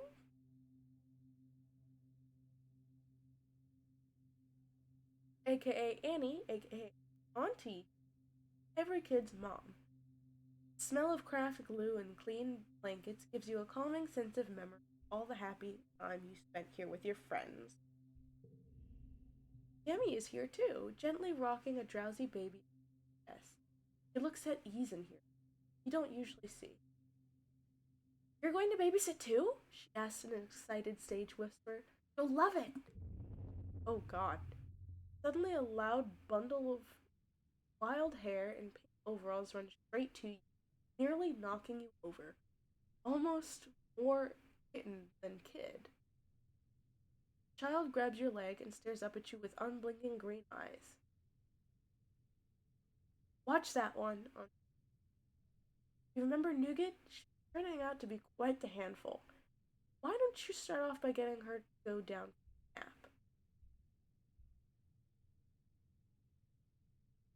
Nougat. Look at this. I like. She's kind of cute. She does look like a cat.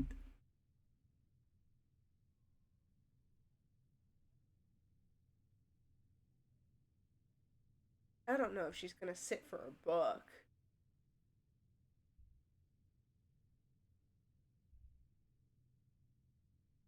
I mean, but reading a book to her seems more like logical. Search through your Holopalms library and find a picture book about Earth's dinosaurs. Find a quiet spot on a large beanbag chair, but it squirms in your lap and refuses to sit still. Oh, yeah, I saw that happening. I knew she wasn't gonna sit still. You find, It's not too long before her eyes wander away from the pictures, drawn to the activity across the room. Oof. It's all elbows and knees as she clambers off your lap, chirping, I'm going now, bye bye. Bye bye bye. Nougat makes a beeline for some older kids who are playing with it. Creato bot. She charges to pick up the bot and hug it. Ooh. By the time you get to the scene, the crime of the Scene of the crime, there are tears and the other kids are upset about their broken bot. The commotion attracts the attention of Auntie C.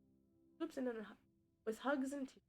Within minutes, she has a control. Whoops, she says, hauling Nougat up onto her hip with ease.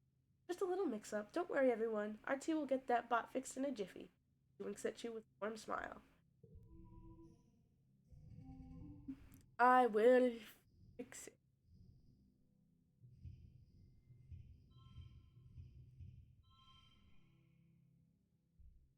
Oh.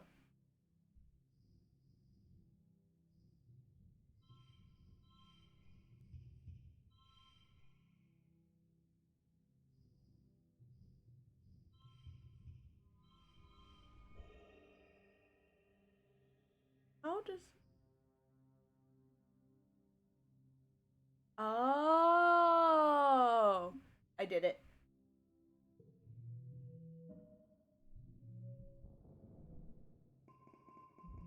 At least it's only a little bit of stress. I'm still happy. Next month. As long as I am happy. Happy. Anybody want to talk to me? Don't want to.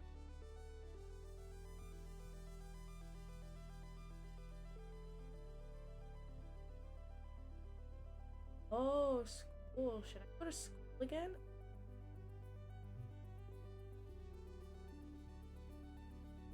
I kind of... I want to go out here.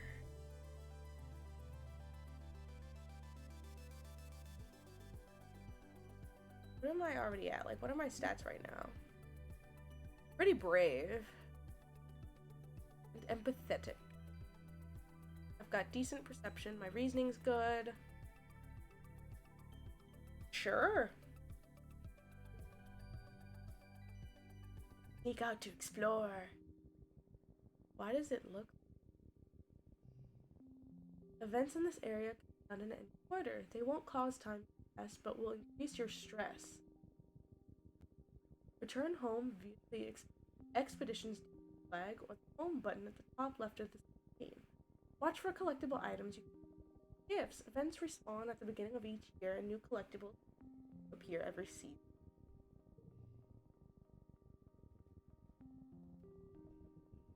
How quickly stress builds. What is that?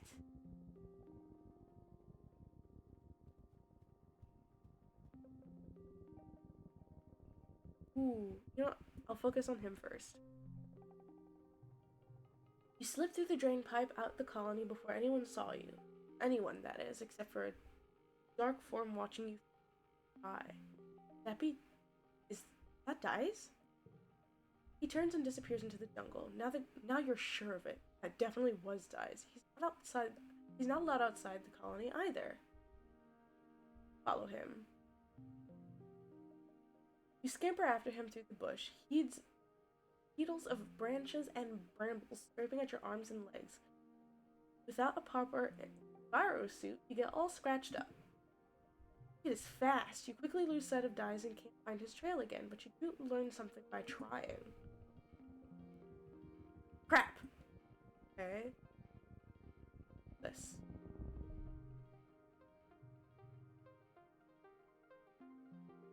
You leave the path and sneak through a strand of mush trees in one of the little sawmills dotting this area.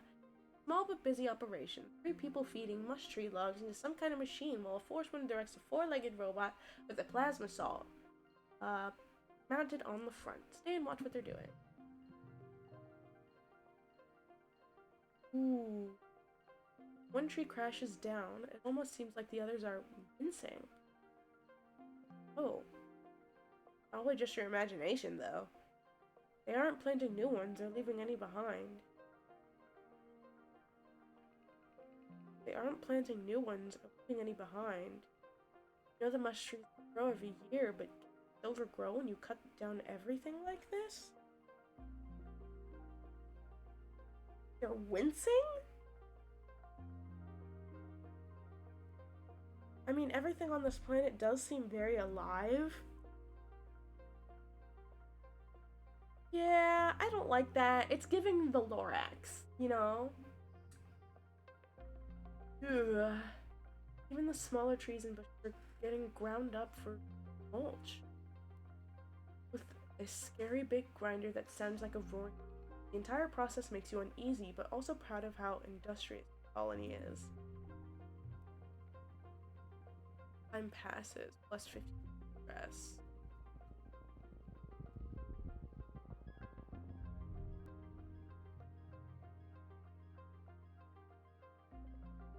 It's kind of cute.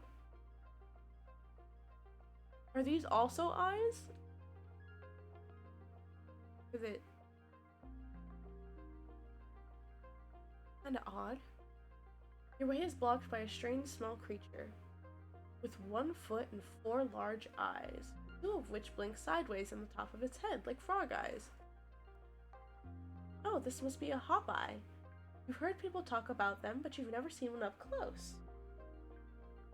Okie dokie. Bye bye. Hey, but at least we saved Tammy. Tammy lives.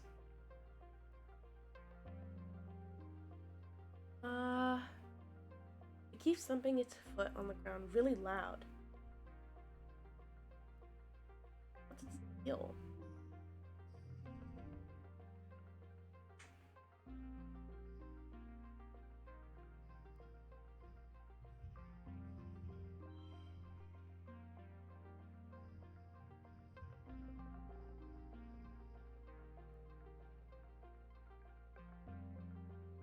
What do I really say? It says animals, and I don't have.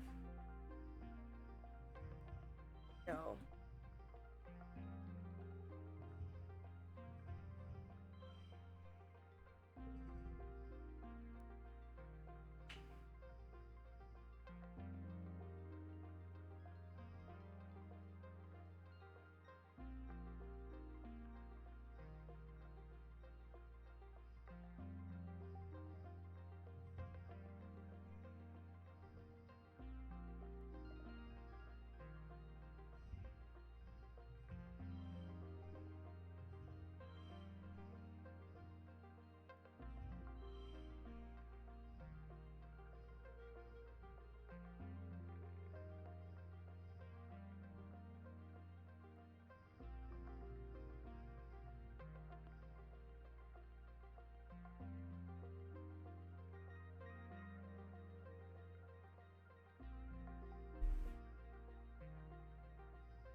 Wait.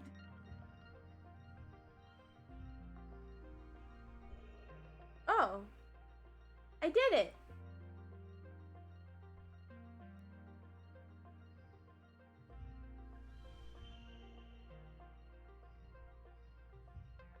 Might as well.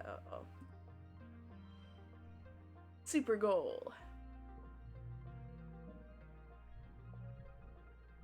+1 to animals. Stop trying to get past it and just listen. Oh, you can hear a little squeaking noises by, probably warning you to stay away from its nest. You carefully avoid the nest while speaking soothing tones.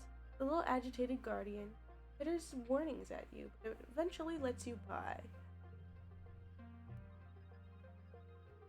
Oh.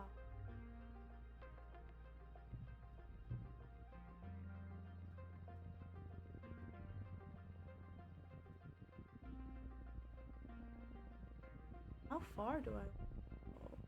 Oh, do I have to?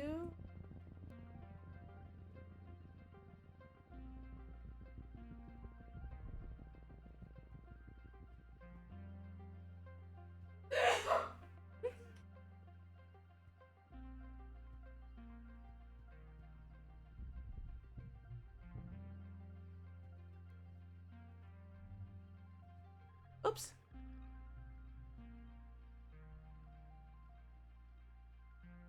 Sneak up to the expedition's office. Colony gates. Nobody has seen you yet. Ooh. I know. I'll keep exploring. I don't want them to see.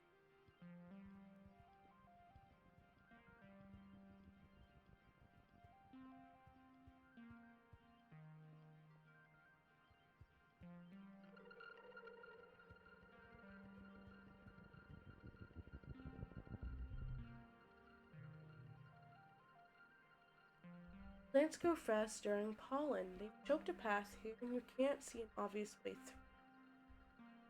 Perception? Yeah, sure, why not?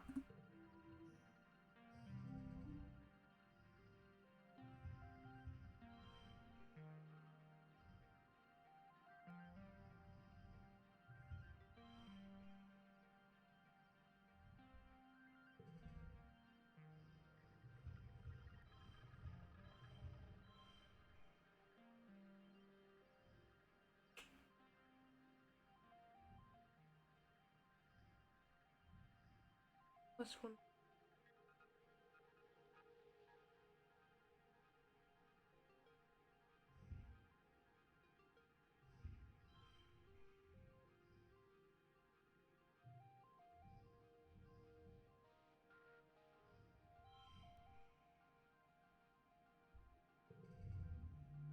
What?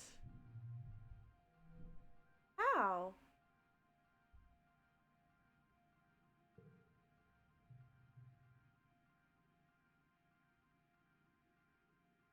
Good. Okay, I goofed. Oh well. This.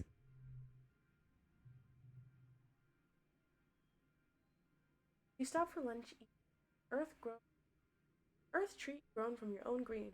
A watermelon. Nice and sweet, like a more solid potato pod. Munch away, spitting out the seed. I'll practice. Take the challenge seriously, lining up the targets and keeping score. Aim improves. Oh! Found you! Spot dies sitting in a clearing, but not before he sees you first. Instead of sneaking away as usual, he stays still as you approach. Like it's totally natural that he'd be sitting in the middle of the jungle so far away from the walls. Now that you think about it, you're a little glad to see it. You are so far away that you can't see the walls anymore. It's really weird out here, and it's getting late. Guy stares unblinking at the approach. Hi, Artsy, is all he says. Hi, Dies! Seems to be in a good mood. Something you see very rarely. See Utopia out there? Dies asks. Chief Surveyor Tonin. Easy to sneak past, but Utopia has like X-ray vision eyes or something. He'll catch you if you get too close. She caught me once and I got in big trouble. How about I show you something cool? And sneaking out will be our secret, okay? Jumps up and walks a little ways into the you follow. Just a few minutes away, drops off a large stone outcropping and juts just over a little cliff face. Guys walks right to the edge without slowing. Long way down. Come on, he says. I will try to be brave. How is my bravery? I think my bravery is okay.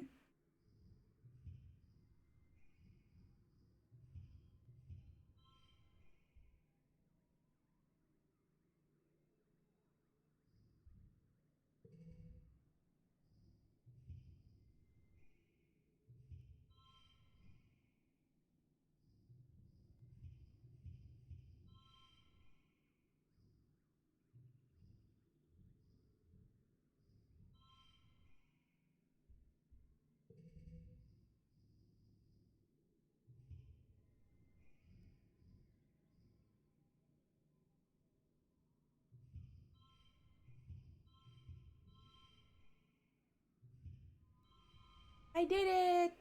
Yippee! Alright, let's go. I wonder if there's a way for this to. Haha! Yup. I'm brave. Go me!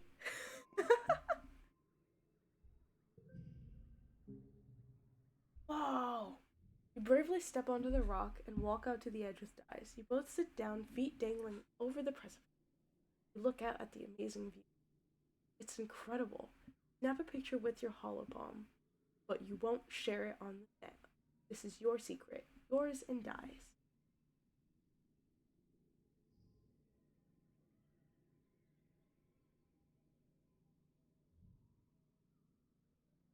I got really stressed though. Perception, a memory. I got my friend. I want to keep exploring on it.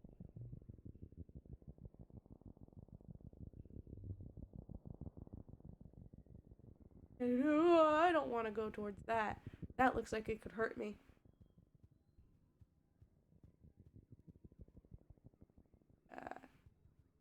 So what happens if I touch this?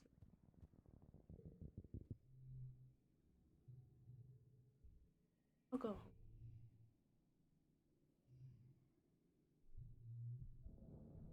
You're back. You spent the month exploring. 2 bravery and 1%.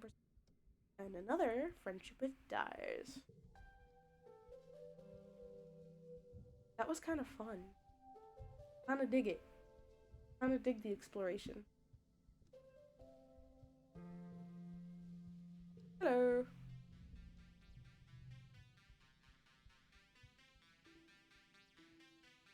It has to be the pollen. Hold your stomach as you approach. Does the air here make you feel hungry all the time, or is it just me? He wonders. I feel like I could eat a whole one of. I feel like I could eat a whole one of the mushroom trees. Just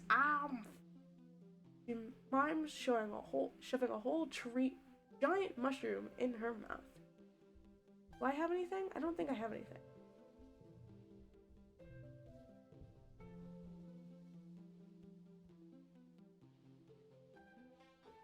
Oh, it's warm. It's hot. It's hot. It's hot. I can see the heat waves.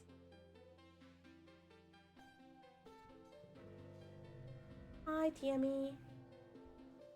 Tammy takes a deep breath of the dry, dusty air. I know it's miserably hot out, she says, but you know what? My dad is right. I should be happy that I'm here. After all, that close call in the creche, I think I'm gonna try and make this place feel like home. He nods, putting on a brave face. That means trying not to be so afraid.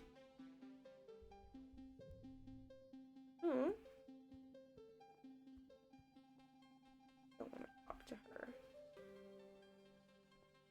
Hi, Cal. The sun. They're so warm. Cal lifts his face to the sky, his eyes close. Well, he said that before. He's said this before.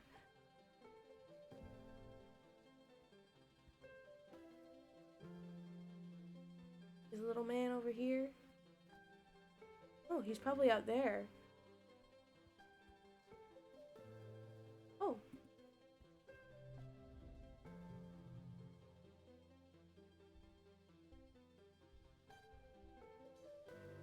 Hey there, kiddo.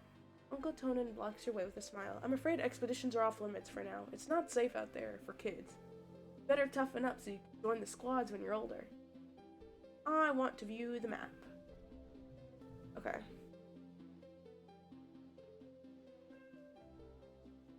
What do you want to know about?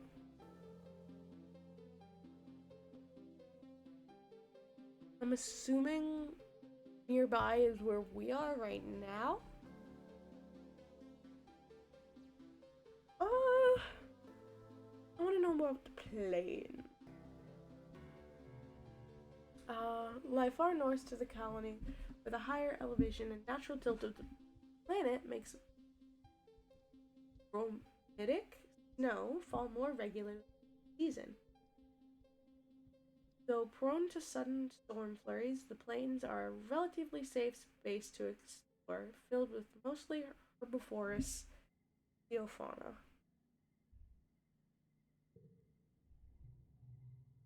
Region, dizzy heights. Oh, that's fun. Ah.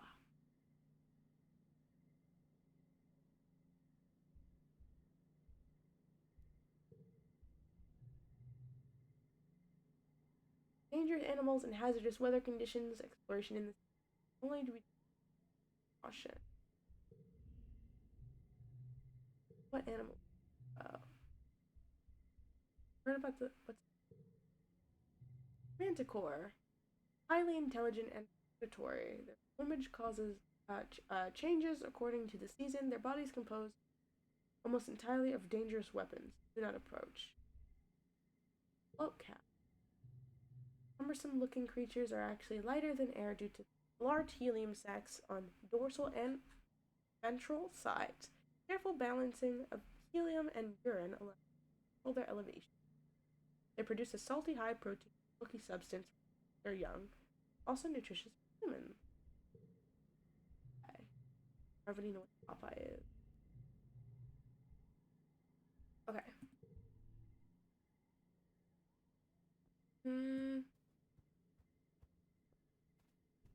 Oh, right here. Okay. He doesn't say. Hello, mother.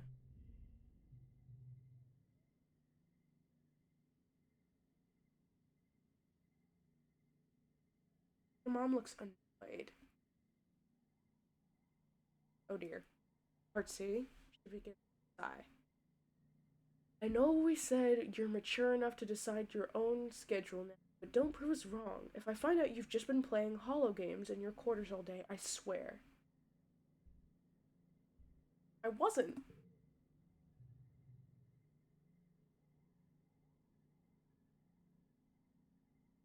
Ah, rebellion. I'm literally in the middle. 50-50. I spoke with your teacher. Speaks over you, raising her hand. Hal wants to see you in class more often, RC. You can pick any subject, but I want you to study hard and try your best to excel at whatever you decide to do. The colony is too small to support layabouts and freeloaders. But I wasn't! Try to swallow your frustration. Nothing good ever comes from arguing with your mom. Ugh. But I wasn't. Fine. Class, I'll go to class.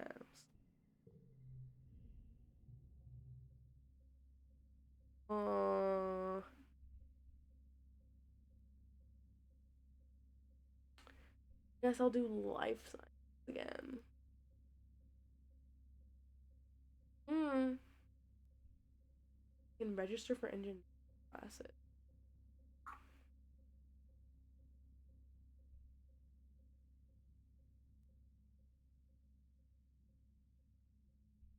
Sure.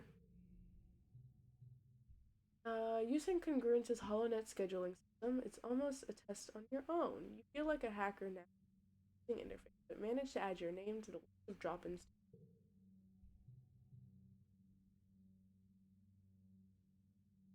You're now eligible to join Tangent and some of the older students in engineering classes.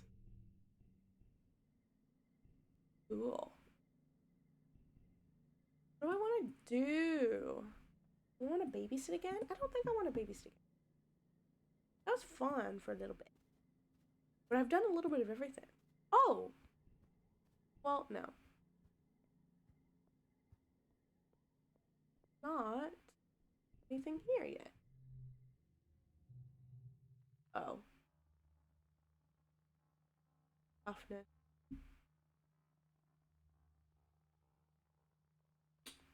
Man.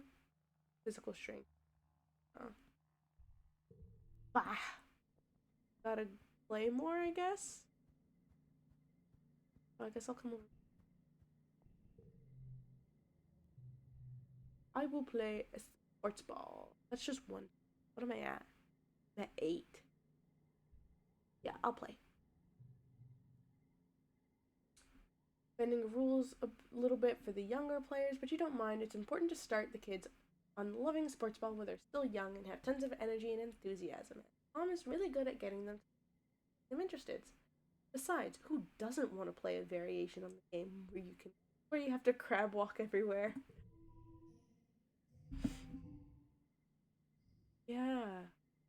have my own memory.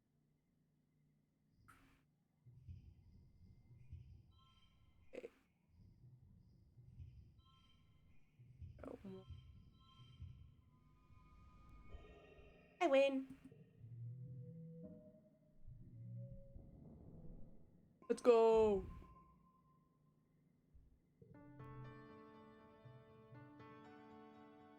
What? What's happening? It's time for Vituminalia. Edicott and the council have called a festival to celebrate life here on the planet Verturnma. Everyone gathers in the colony square to hear Governor Edicott's speech. In Earth's Edicott begins, then clears her throat and waits for everyone to quiet down. In Earth's history, Verturnma was known as the god of seasons, change, gardens, and fruit. It is no coincidence that our forebears of the Verturnma project choose to take on such an auspicious name in the hopes of seeding future bountiful seasons of humanity. We will continue this tradition of Verturminalia, a midsummer festival to celebrate our Verturnma, this lush planet upon which we find ourselves today. Yawn or clap? I'll clap. Everyone cheers and applauds. The members of the council all get up on stage and time to give their own short speech. Governor Edicott announced. Governor Edicott Command, Chief Administrator Seek, Security Chief Rhett Garrison, Chief Engineer Instance, Chief Cultivator Lulu, Geoponics, Chief Steward.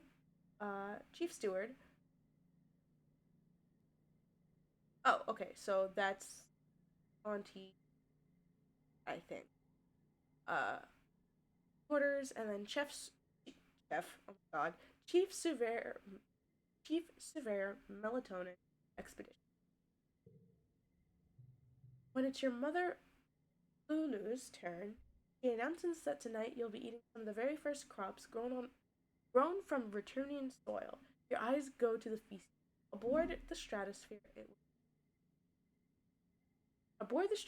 it would have been mostly soy-based food from the nanoprinters, spiced up with what precious fruits and vegetables that could be grown in the small growing bay.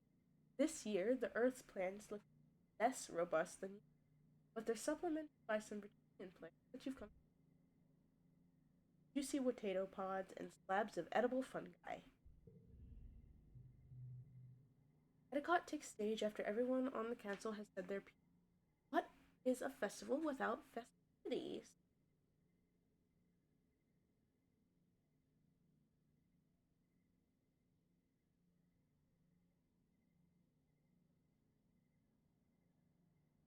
She asked Professor Hal and the security chief Rhett have organized a three-part competition for the kids. Good luck, children. Which one do you join? I can't join the talent show because I guess I need creativity. Yeah. Where's my creativity? One? What? That seems like cap. I don't believe that. Let's see. Bot wrestling. Creativity. Need toughness 5 or greater. Toughness 9. Strong. There. 5 or greater. I participate in the science. Tangent competes, of course, during her study of the ship's hydro recycling system. It was previously used to make urine drinkable, but she offers that it could now be turned into new uses, despite how many times she says the word pee is still boring, but it's still put a lot of effort into it. Tammy has a science project too. Tells you she wasn't strong enough for the strength competition and was too scared to get on stage for the talent show, so a science fair it is. You think her experiment with and white flowers and red coloring to turn red, but the flowers turn blue instead. Tammy can't explain why and just keeps blushing and giggling in embarrassment. The flowers are very pretty, though. Tucks one behind your ear for good luck as you prepare to give your presentation. There we go. Jeez. Present your project. Uh. 0.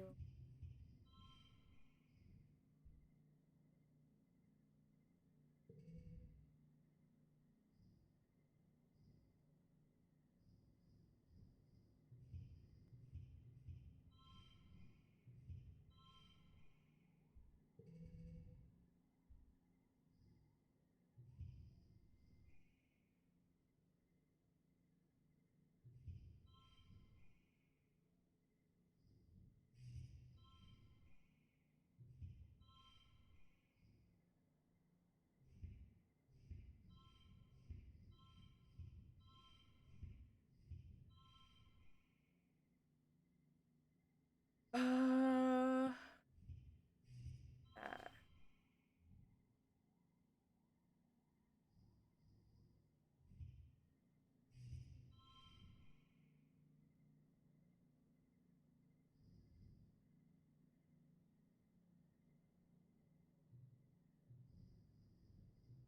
oh, that's just.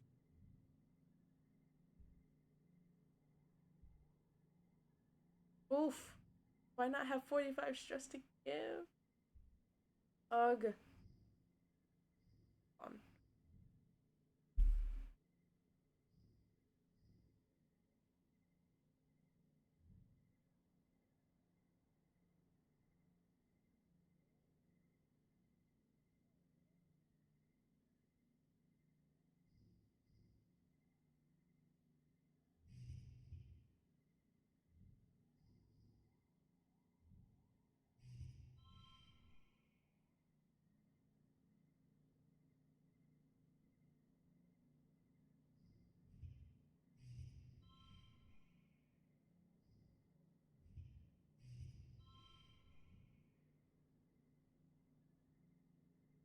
I'll give up. It's fine.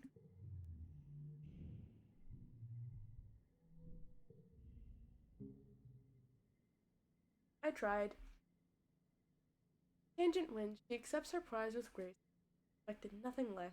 Your baking soda volcano, much less impressive than you imagined. It kind of just fizzes and you don't explain it very well. It's pretty clear that your dad helped. Maybe next year.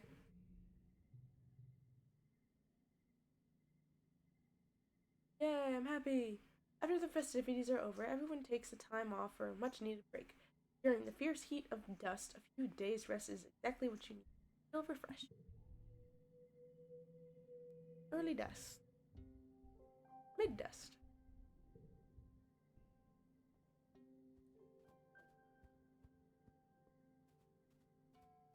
Little man.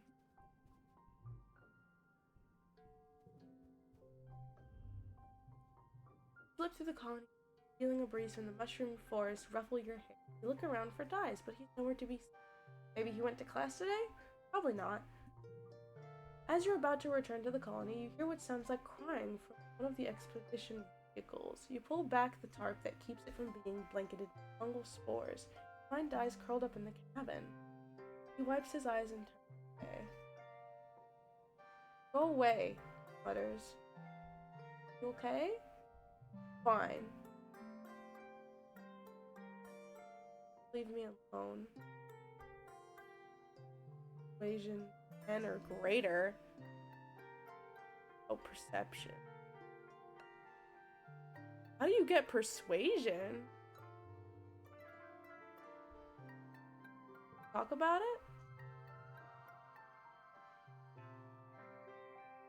Huh?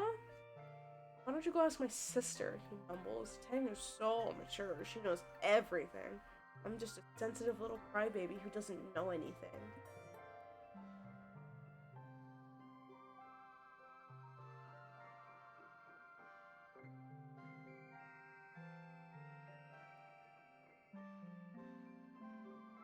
Dyes wraps his arms in his legs and hides his face in his knees. hate her, he mutters. Everyone thinks she's so smart, but she's just a big meanie. I hate everyone here. I hate being here. I just want to be left alone. He rubs his nose on his sleeve. Except for you, I guess. Sometimes it feels like you're the only person who's ever tried to be my friend. Aww. Little man.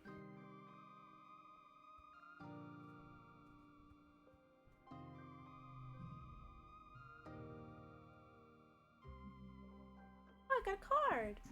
Tammy almost doesn't notice you approach. She's bent over her hollow palm, intently taking notes until you get close enough that her ears wiggle, and she looks up, surprised. Oh, hello, Artsy, she greets you cheerfully. I'm so sorry I didn't see you there. You ask her what she's studying, and she flushes pink and tugs on her ear. Oh, I'm not studying, she says. I'm making a list of my friend's favorite things. He laughs a little embarrassed. And, well, you're my friend Artsy, so what's your favorite color? I hate all colors equally. I like red. She notes your answer, then asks what your favorite dessert is. Ice cake, fresh fruit, spice sweets, spoonfuls of sugar. I don't like sweet things. Dessert? Prefer the Sahara myself. You like fresh fruit. Tim carefully notes this as well. Okay, last question. What's your favorite toy?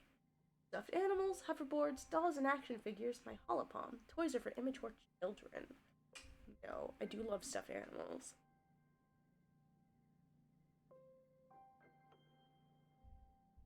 With stuffed animals. Because I just recently got another stuffed animal. I have so many stuffies, and I've started collecting more.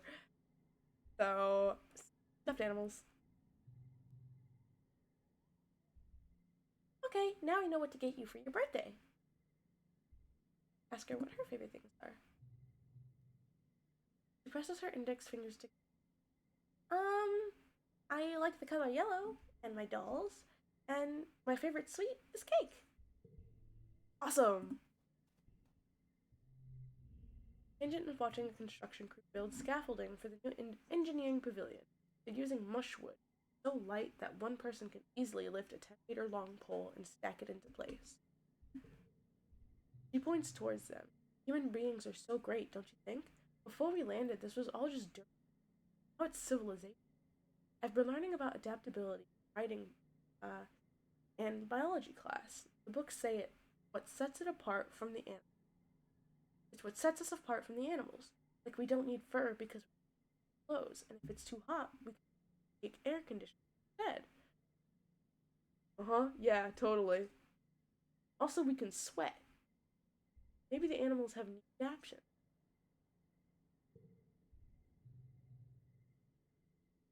Tangent rolls her eyes at you. Maybe, but even if they do, I haven't seen any sign of intelligent life here. It's just those big, dumb, fauna. Yeah, animals are super dumb. Some animals here are smart and friendly. No, I don't want to get out. I don't want to let her know that I've just been going out willy nilly.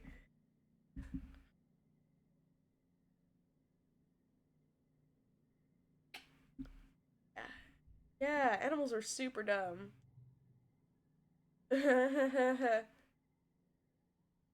Humans rule, Xenos drool, says Tang. Literally, if there's any intelligent life here, why didn't we see any cities when we landed? She scoffs. Checkmate, aliens. Together you watch as the foreman puts the blueprints for the scaffolding onto the floating screen for holopalm, raises it to the scaffolding to check the progress. I'd like to see an alien do that, Tang says firmly. Humans look defenseless and weak. We're the strongest species in the galaxy. Who else can literally bend reality to their own will? Not a stupid alien, that's for sure. Okay, chick. I don't agree.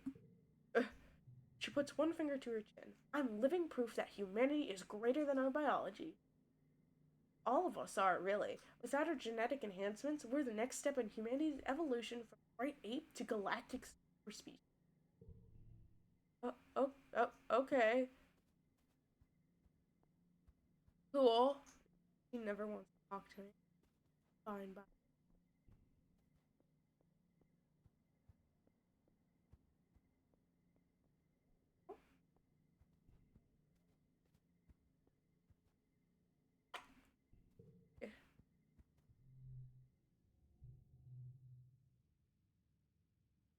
Yeah. One create.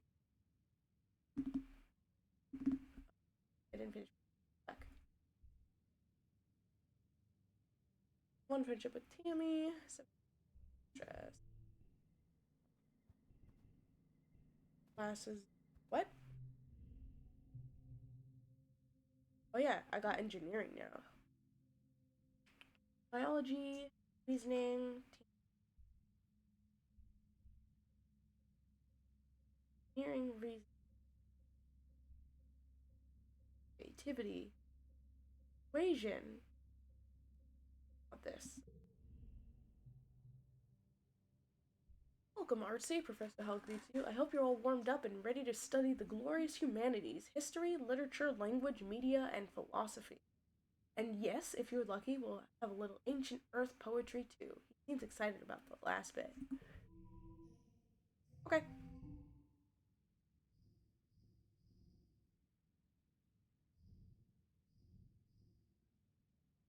So,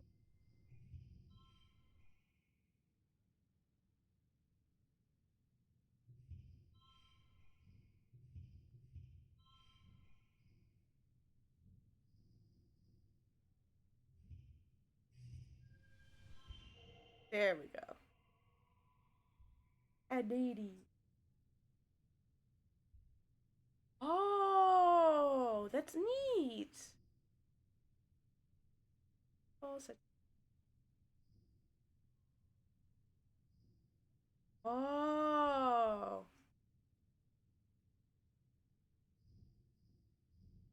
I did it. Saved the. I saved Tammy. Oh, the one that you got earlier? Saved her.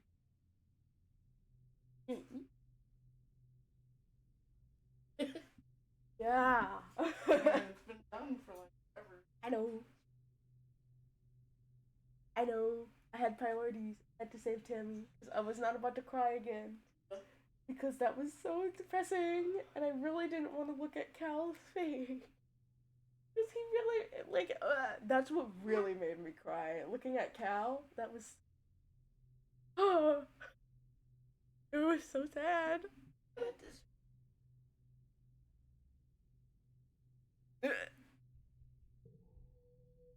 I did it. I'm getting smarter. Late dust. Now, anybody want to talk to me? I like the animation. Yeah. Talk to you. Plus, you don't want to talk. It's fine. Oh, does nobody want to talk to me? Ha! I don't want to give him a stick. Get out of here. Yeah, I'm not giving him a stick. You know what? I did the other stuff. I'm be. Not supposed to find the wall, but you can pick up cool stuff and see animals. So I'm going outside. Super cool. Love it. Let's see. Today.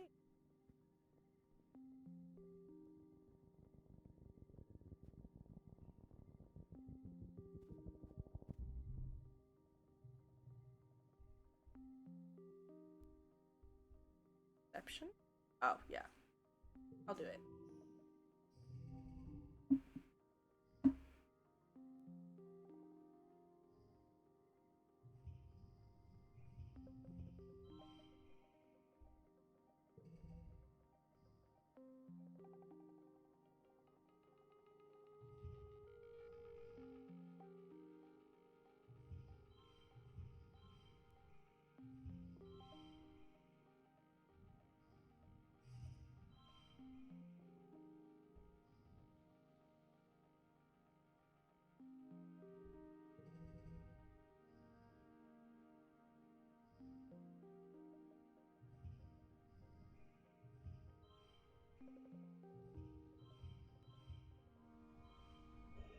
I did it. I wonder if switching them.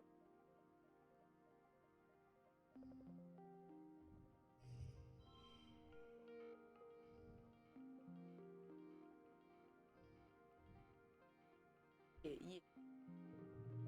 I did it.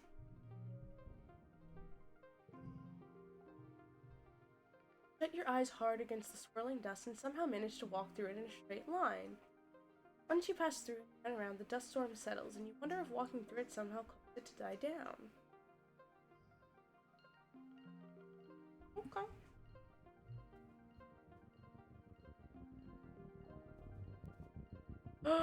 Uh-oh. I can't let him see.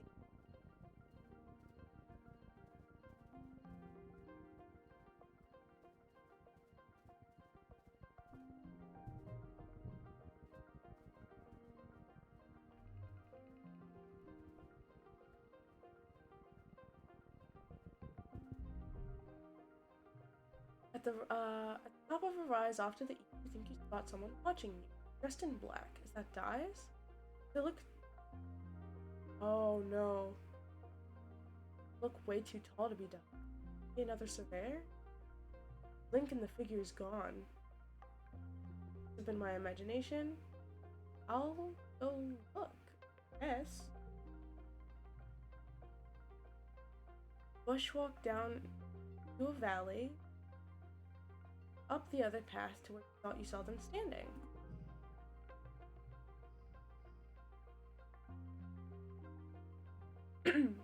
No signs of a camp or anything. Obvious like a dropped pack, no note saying, watching you, signed, mysterious figure. Spooky.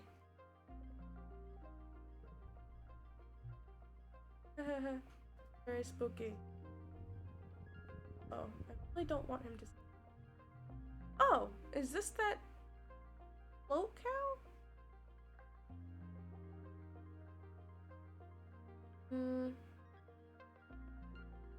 Air as it tries to right itself. Must be a float cow. Working on domesticating these. You haven't seen one up close. Blooded eyes look at you imploringly. Makes a helpless lowing noise over, but she can't. Aww. I want to pop it. Can't help her right now. I'm not that great with animals. I'm going to save, actually. Overwrite.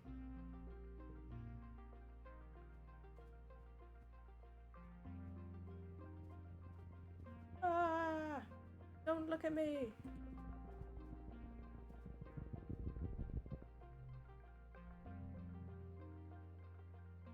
Everything goes quiet. The wilderness is never quiet. There's always insect noises, the chirping of reptiles, even the wind in the trees on entirely.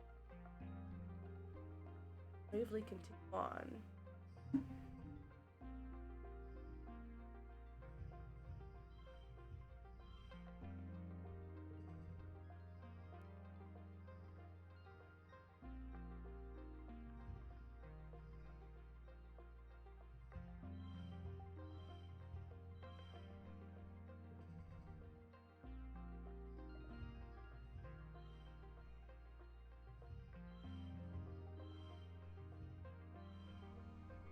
I did it!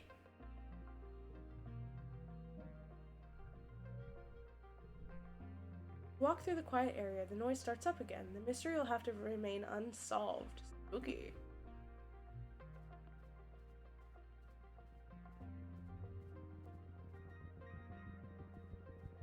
I want to see if there's more stuff to pick up.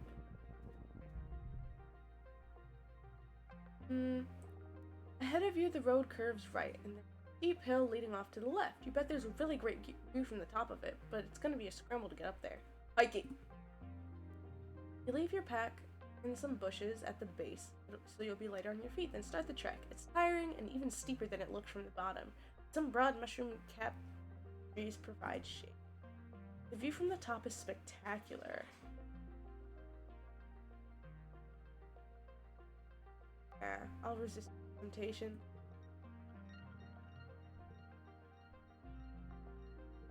Oh no.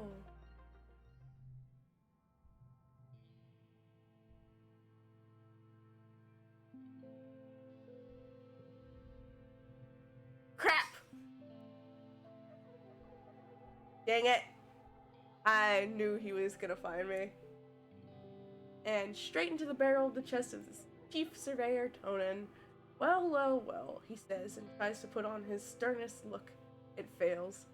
We've been wondering where you disappeared, Artsy. I sent Utopia out with some survey drones to look for you hours ago. You're lucky your parents have been too busy to notice yet. I should probably tell them. Start to sweat.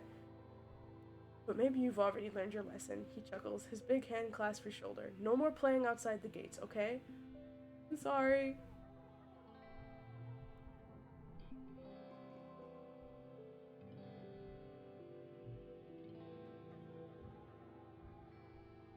Early wet. Oh, it's raining!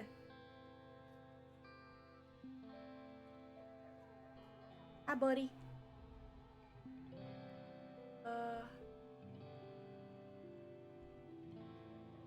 His hands in his pockets, idly staring at the ground.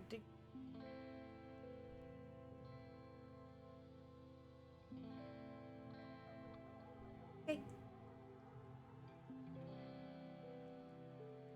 Oh. I mean, I did kind of just give him an egg, so it's just like, womp. Oh, well, I'll find something to do with it. Okay.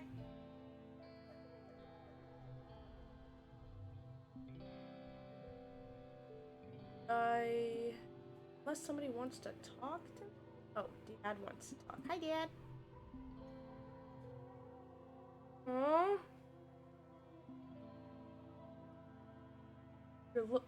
You're looking a little worn out, my little firefly, your dad greets you. Don't despite what your mom might say, there is such a thing as too much work. Maybe some R&R over at the lounge would help recharge those solar cells. What do you say? Maybe I just need a hug. Hmm. Hmm. That's so cute. Dad throws his arms wide. We'll get in. We'll get in here, Tiger Butter. He's so silly. After a long hug, you do feel a little better. Dad gives incredible hugs. Dad. My dad. Relax. Relax.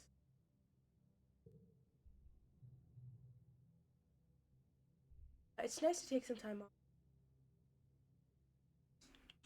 Looks like you're not the only one that needs some downtime. Some of the other kids are also relaxing on the lounge. It's this.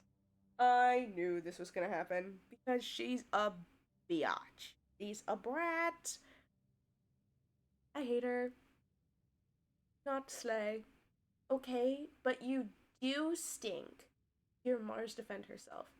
It's not my fault you can't tell. Maybe your nose stopped working, but the rest of us can smell it. And she waves her hands in front of her nose and makes a PU gesture, then turns to you. It smells awful, right, Arcee? Stop being so mean. You stand toe to toe with Mars. She glares at you, then dies. Ugh, fine, she says defeated. I'm sorry, Dies. I'm trying to help. But I should have said it in a nicer way. Not everyone in life is gonna tell you the truth, you know.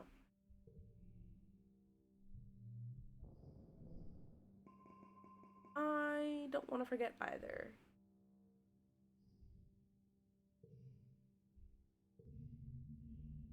Ugh!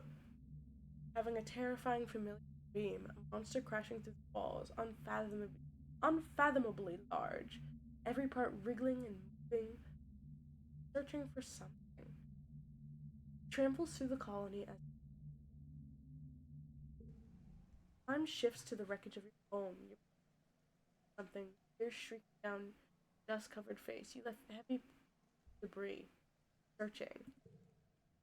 Wake up shouting no, but your voice is drowned out by the deafening rumble from the skies outside. Bedroom window is covered in water pouring down from the clouds. Yes, this must be rain, but you've never experienced it before. There's a bright flash from outside, then another crack and rumble. Thunder! It must be a thunderstorm. It's still the early hours of the morning. You've already almost forgotten your bad dream. Too unsettled to go back to sleep yet. The rain beats down on the roof of your join now and then with great peals of thunder like footsteps of an angry beast.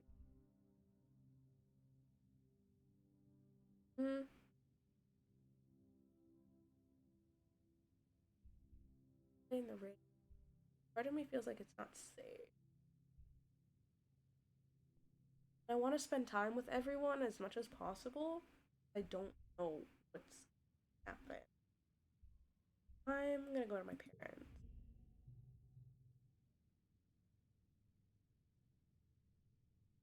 Dad is awake too, watching the rain from the large porthole in the kitchen. He gives you a hug and you get Dad together. This is good.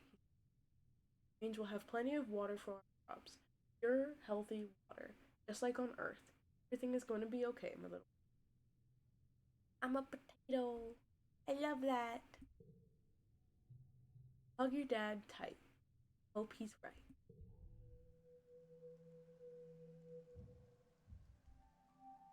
Midwet. Hi, Tammy. I don't have a present for her.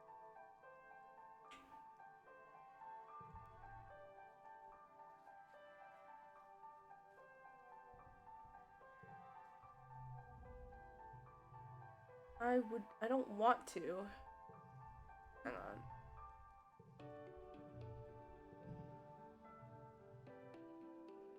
Ah. Oh yeah? Guys counters. Well, I double dare you to eat the worm. Can't can't just turn down a double dare. You're no meek little hopeye. Becoming a carnivore. Slimy, unsatisfying. Very, very gross. Dice eats his like a noodle, slurping it up and wrinkling his nose as it wriggles in his mouth. Ugh. Yuck, he says, swallowing it whole, then shows you his empty mouth. Should have known better than to dare a person that fears nothing. That was cute. Yep. I mean, disgusting, but you know, each thought.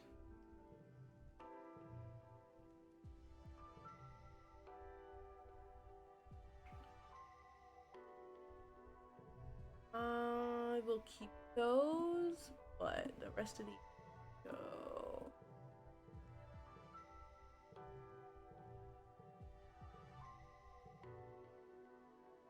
Well, if I'm farther here.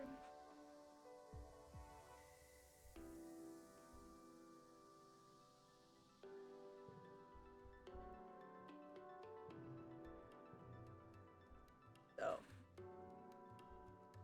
Because I want to see the differences, you know? So, this one is going to be me, you know, living without Tammy, and this one's with Tammy. And I'll see what other changes I can make along the way. Hi, Cal. Cal runs up to you, streaked from foot to neck with purple dirt. There's so much space. Me and an enemy just ran for 20 minutes, and we never ran down the same path twice. He leans over and braces his hands on his knees, breathing heavily. Whew, she's so fast. How cute. They don't want to talk to me. Does anybody want to talk? No. Okay, so I can just do whatever. I will speak to my father. Hello, father. The animals later. How do I get stuff with rats? What do I do here? Double toughness, friendship with cow, dress.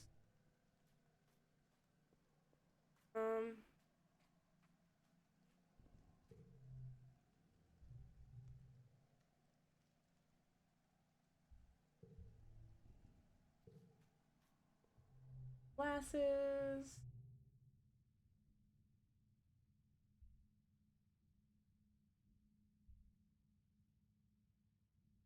think I'm just gonna do this again. I'll figure out the animal thing later. Today's assignment is an easy one, Hal says with a yawn. Because I was up late repairing Congruence's sub-terminal, and I could use a nap. I'd like you to write an essay on what the Fraternal Colony do. Just doodle instead of write. I do want to be good in the friends are all here. You write about all your buds and fun things that you do. What?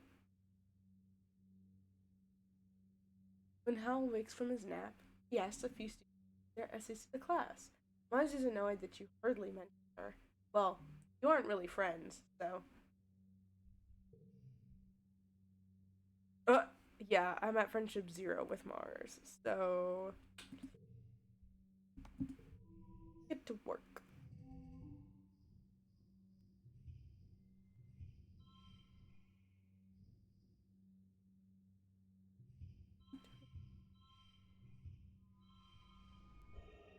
I wonder if there's a way to.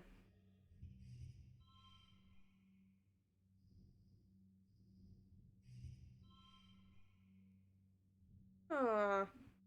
There is a way to connect all of them. Yippee! I am smart. I get smarter and smarter every single day.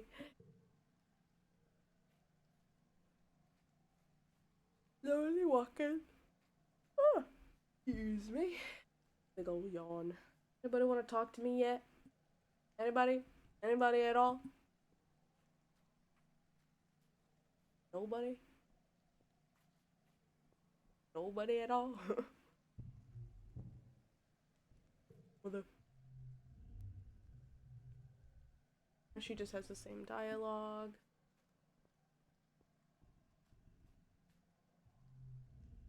Oh, you found me. As is adjusting better expected to the life on this. He's already found new places to do. Whatever he does out here by himself.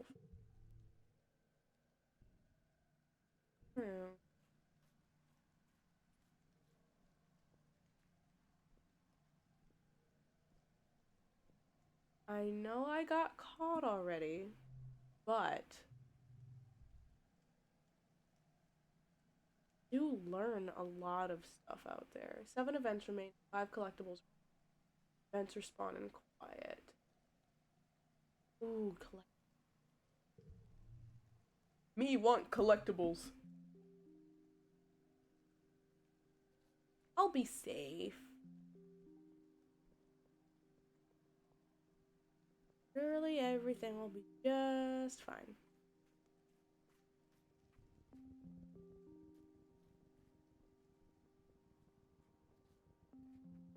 That way.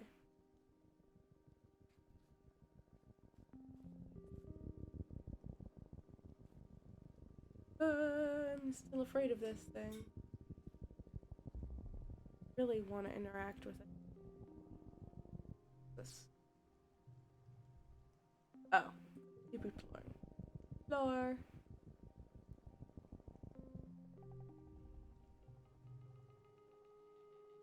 Oh. What is it?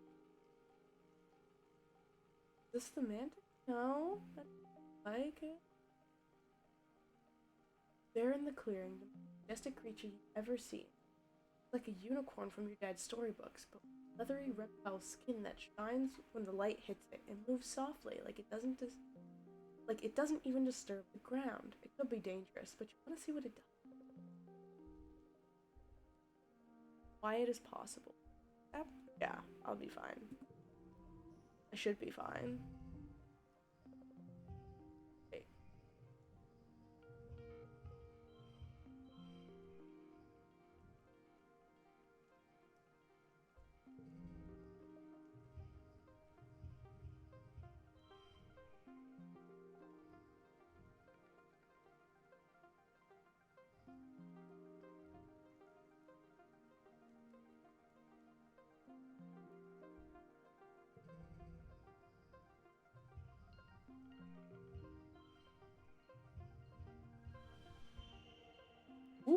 I did it.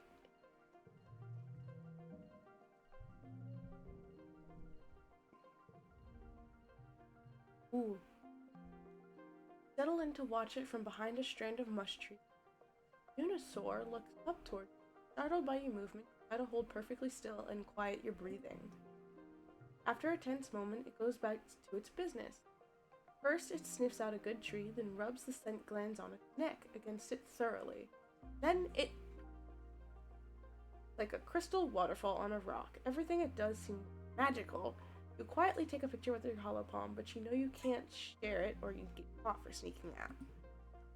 Next, it sharpens its horn against a rock, which scored with marks from having done this before. This must be your favorite sharpening rock. You notice the bulge in its stomach. It must have had a huge meal recently. Oh, I'm happy. Eventually, it curls up for a nap. You quietly sneak away. This is so wonderful. Returnma is such a magical place. That was cool. I really, really, really don't want him to see. You're minding your own business when you stumble into... There's something there, something invisible that makes the hairs on your arms stand out. It's like an electric aura. As you walk forward, it begins to feel like something moving at your ankles. But when you look down, there's nothing there. Back away and the sensation stops. You move forward. Worse. Feelings like tiny electrical bites, and it's growing more intense. Some kind of microscopic gnats? An electric field of some sort? It hurts, but maybe you can find a way to avoid it and get through it. Get through this area. Perceive it.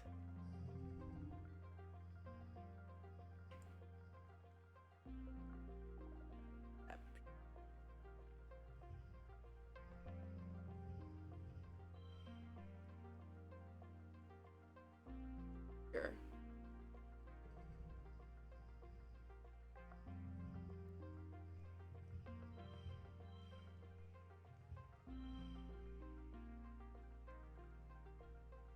-1. Oh, -1 to challenges. Got it. Goal was 5. 0. 21.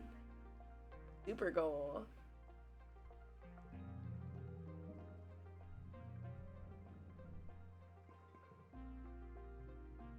By trial and error and a little intuition, you find a route through whatever it is. The shock seems strongest near some low-lying fractable palms. You're humming from the palms. And decide it must be some kind of natural electric field, maybe to ward off animals like you.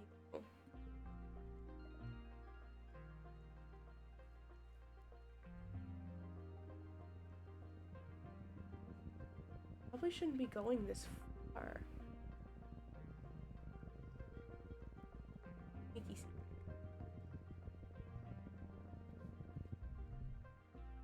Mush trees are the tallest and wet, and you come across a cluster of them that look ripe for harvesting. If you were older, you could probably cut them down and get some kudos for them. Give them a friendly pat. You like the mush trees. You give one a pat and you're surprised when it moves under your hand.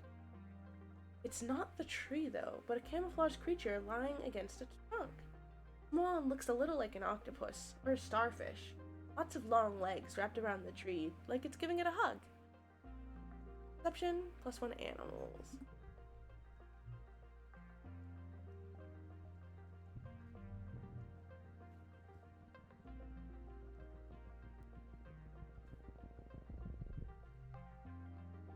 Let your mind wander as you're walking, and bumble straight into a field of gelatinous blob grass, totally transparent. The sticky fronds are hard to see, but even harder to ignore, especially once they start glomming on your boots and slowing you down. I will look for a path through it.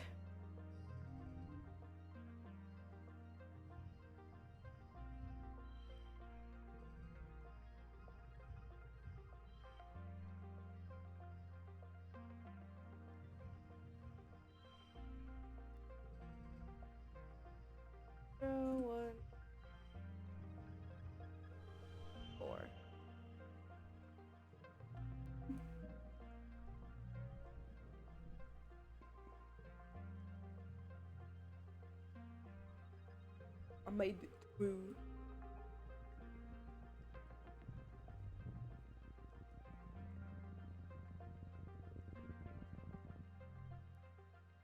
Stream cut. Oh.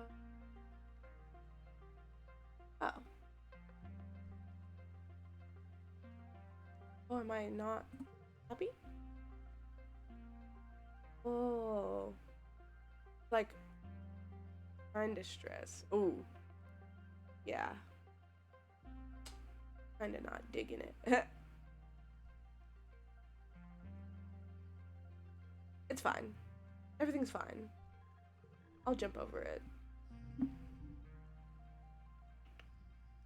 0-1.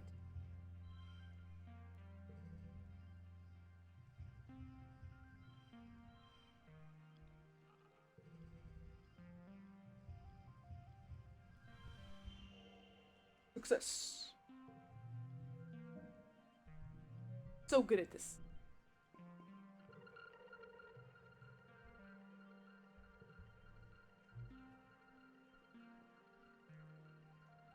Oh. Poo-poo. Okay.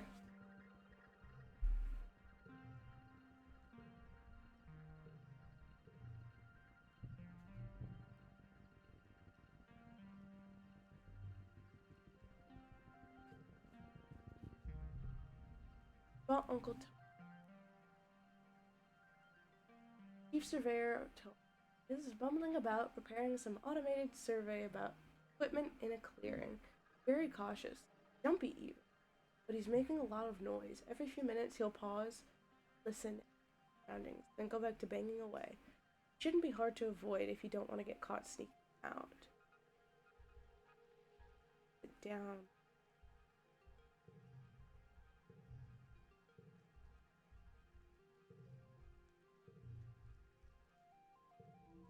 Can I?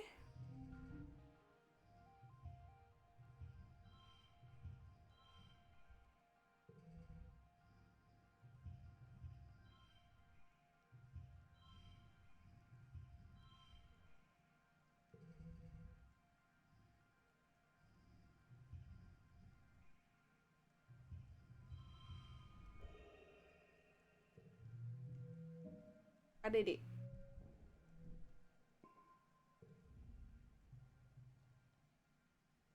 Almost reached a milestone.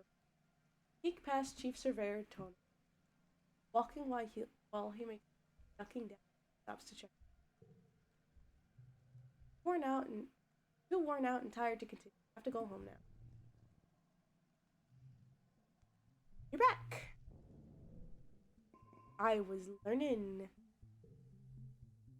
Days have been getting shorter, with only the yellow sun barely skimming the. One morning, you wake in the darkness and have to check your holopalm to know what time it is. You see a hollow stream from Mars.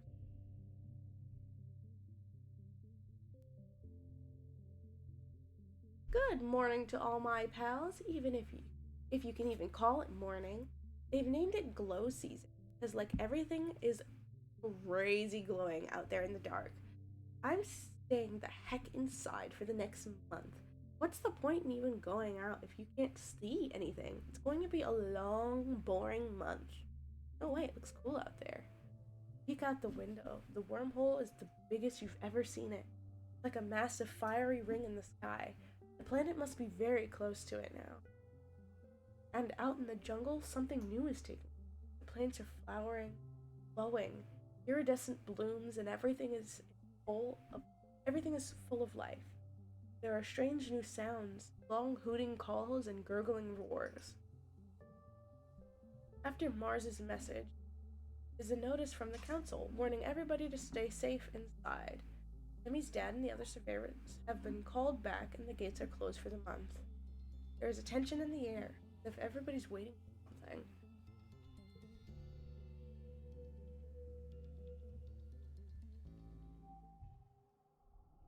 Oh. Everybody in Glow? But I kind of want to go out there now, especially during this season. No, I just feel like it'd be really cool.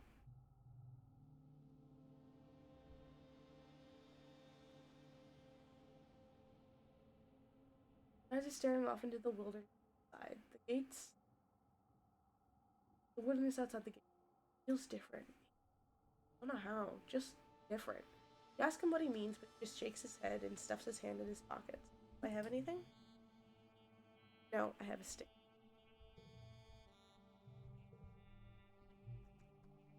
Oh, that's right. I still need to relax. I can't even go out. Hi, mother. Artsy.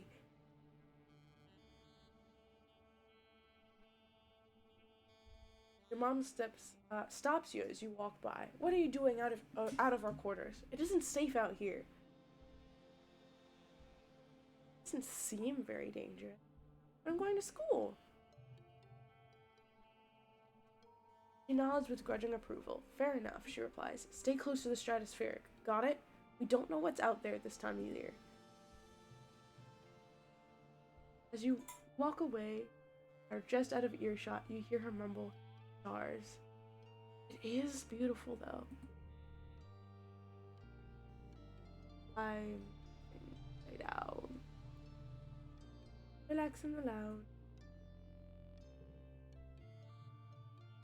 You nestle in the cushions and close your eyes and listen to music. You have an archive of over 100 years of music to choose from. But still, you wonder what new songs they're writing these days. 10 million light years away. The only new music you've heard is when the adults have come up with a new space shanty. It's nice, good music for harmonizing with your friends as you work, but it's not really something you want in your ears all the time. Look the month up. I love the little baby picture. Look at the little baby.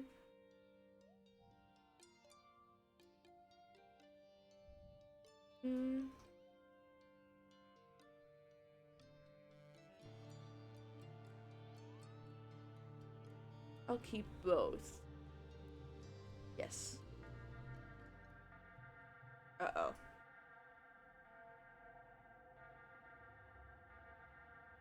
Fuck. God damn it. Something's coming. It's daytime when the emergency sirens start up. Well, what passes for a day, it's still nearly pitch black, except for an eerie green twilight glow on the horizon. You look towards the gates. They're open. Wait, they shouldn't be open. God. The alert blares out of every speaker in the colony. The same one you used for all breaches and fires. In space, it meant you were supposed to go to the nearest emergency shaft, put on a spacesuit. On return, it means go to an assembly point and wait for instructions.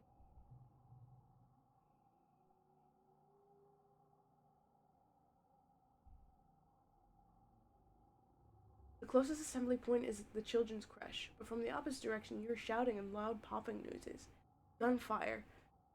Colony under attack? I'm brave. I'm going.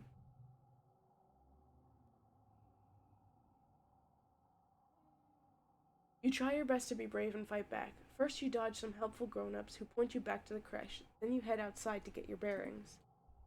You can hear yelling from the stairs to command and commotion to the southeast at geoponics where your parents are working.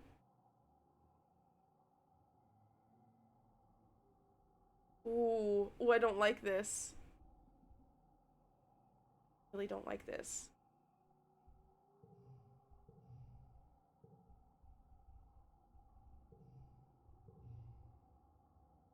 I have to go to where my parents are. Go to geoponics. Parents are defending the greenhouses from a pack of knee-high creatures which seem to have eyes growing all over their bodies. Their oily flesh ripples with a constant subtle motion as the individual eyes blink one at a time, incessantly. Can't even tell which end is which with things. Hal is standing nearby, wide-eyed. He slowly picks up a shovel and moves beside you. He reluctantly holds the shovel in front of himself like a weapon. Easy, doggies, he whispers. Don't want to hurt you? Get out of here. Both of you run. Your mom shouts, attracting the pack's attention. all except one animal, which moves straight towards you and Cal. Fight, analyze its behavior, figure out what it wants.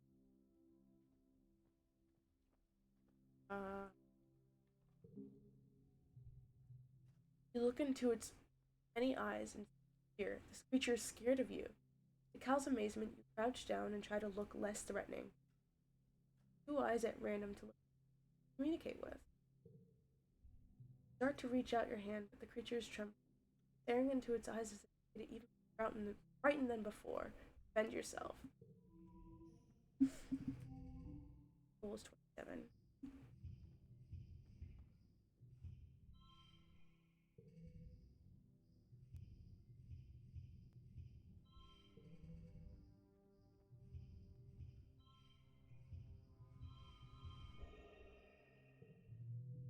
I did it. I'm alive. You killed it with nothing but a rake. Thrust deep into several of the creature's many eyes. The rest of the pack scampers off the moment it falls. Never killed anything before. The body of the creature that was so terrifying a minute ago now is small. All of its eyes is closed for Cal crouches beside it in shock. I told you to run! Uh-oh, your mom looks furious. Put yourself in danger. She storms over and you think she's gonna slap you, but suddenly she pulls you into her arms and hugs you. She keeps rocking you, saying, my baby, over and over. Pretty surreal. Almost as weird as dog things. The eyes, honestly. That was kinda creepy. Oh, I'm not 10 anymore? After 2 weeks of darkness, with the blue sun barely skimming the horizon, begins to move higher into the sky and daytime returns. The council admits they don't know how the gates were opened, how the creatures got in. Some of the attacking creatures were once thought to be docile, where other species before. It was like something had driven them to assault the colony. At least nobody was killed this time. That's reassuring. That is totally reassuring. Childhood is fleeting. The game will end when you reach age 20. You should focus on new skills to improve and friends to spend time with. Use the skills and friends buttons at the top left of the screen to keep track of them. Good luck. Start of age 11. I'm 11. Heroic. You're still pumped up from the last attack.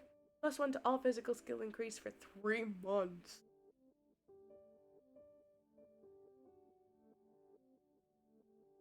6, 11, 15, 14, 20, 28.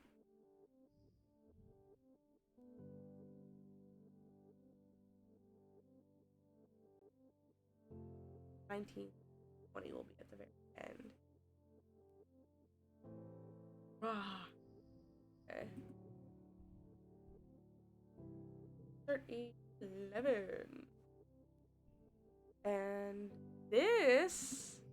Let's see, how long have I been playing? Yeah, I feel like this is a good place to leave it for now. I actually have plans tomorrow. Crazy. So I actually should probably go to bed. What are all of these? Oh my god. I guess these are all different achievements.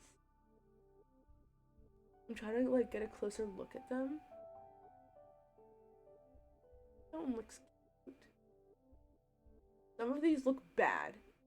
Some of these look really bad. But I saved Tammy. Evos. That was scary.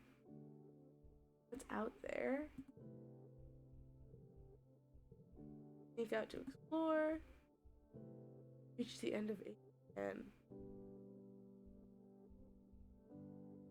Princess and the Bear. Save Tammy. Friendliest friend. Oh, what is that? That looks so cute. Between them. Doesn't look good.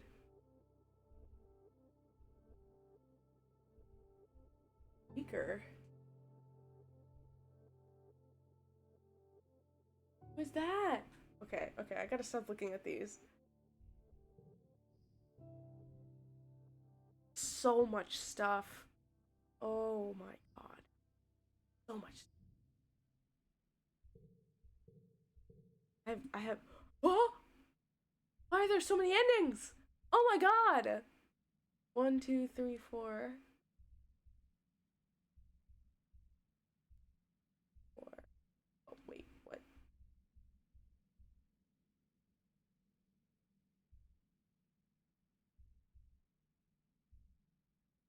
7, 8, 11,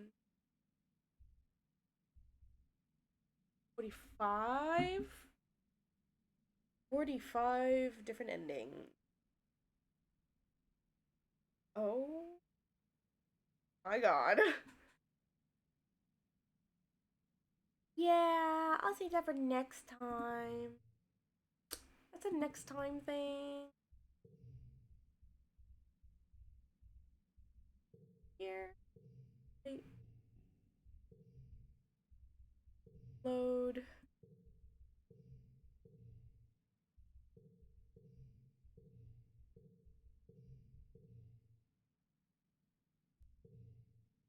And this is where let's go to the main menu.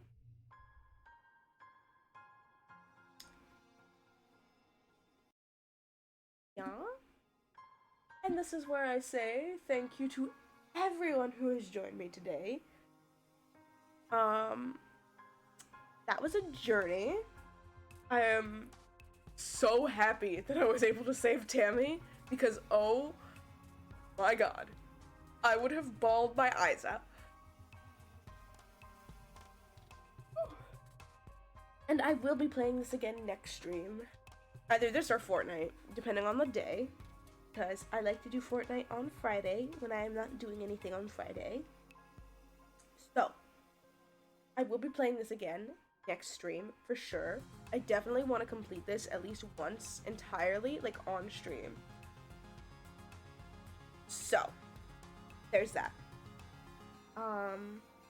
Also, a huge thank you to the game devs who popped in. That was absolutely insane.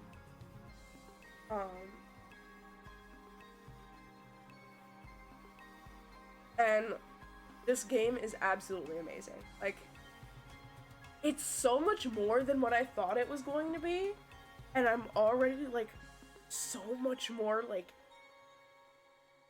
what's the word? Like, I am so involved and like so sucked into this game. It's so good. Like, oh my god. And then there's so many different endings and there's just like so many different things. I have to play through this like several times. There's no way I'm not getting. I will get all of those endings. I have to. This is a game that I definitely want to fill to completion, like 100%. So, I am so glad I got this game. It's kind of just been sitting like in my Steam wish list. So, and because I got paid not too long ago, I was just like, you know what? I'll get myself a game. I got this. No regrets. I mean, I was a little sad the other day, which was kind of a regret. Not really a regret. It was just depressing. But, anyways, I've rambled on long enough. I need to eat and change and relax and yada yada yada.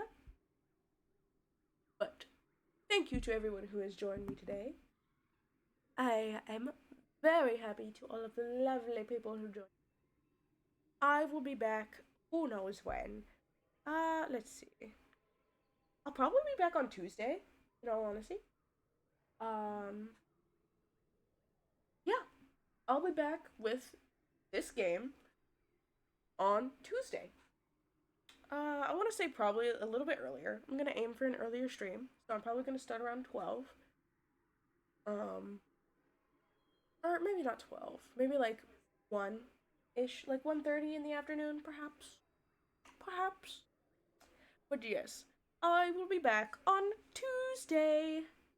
Thank you, everyone who has joined me. I hope you all have a great rest of your day, afternoon, night, wherever you may be. And I will see you all again on Tuesday. Bye bye.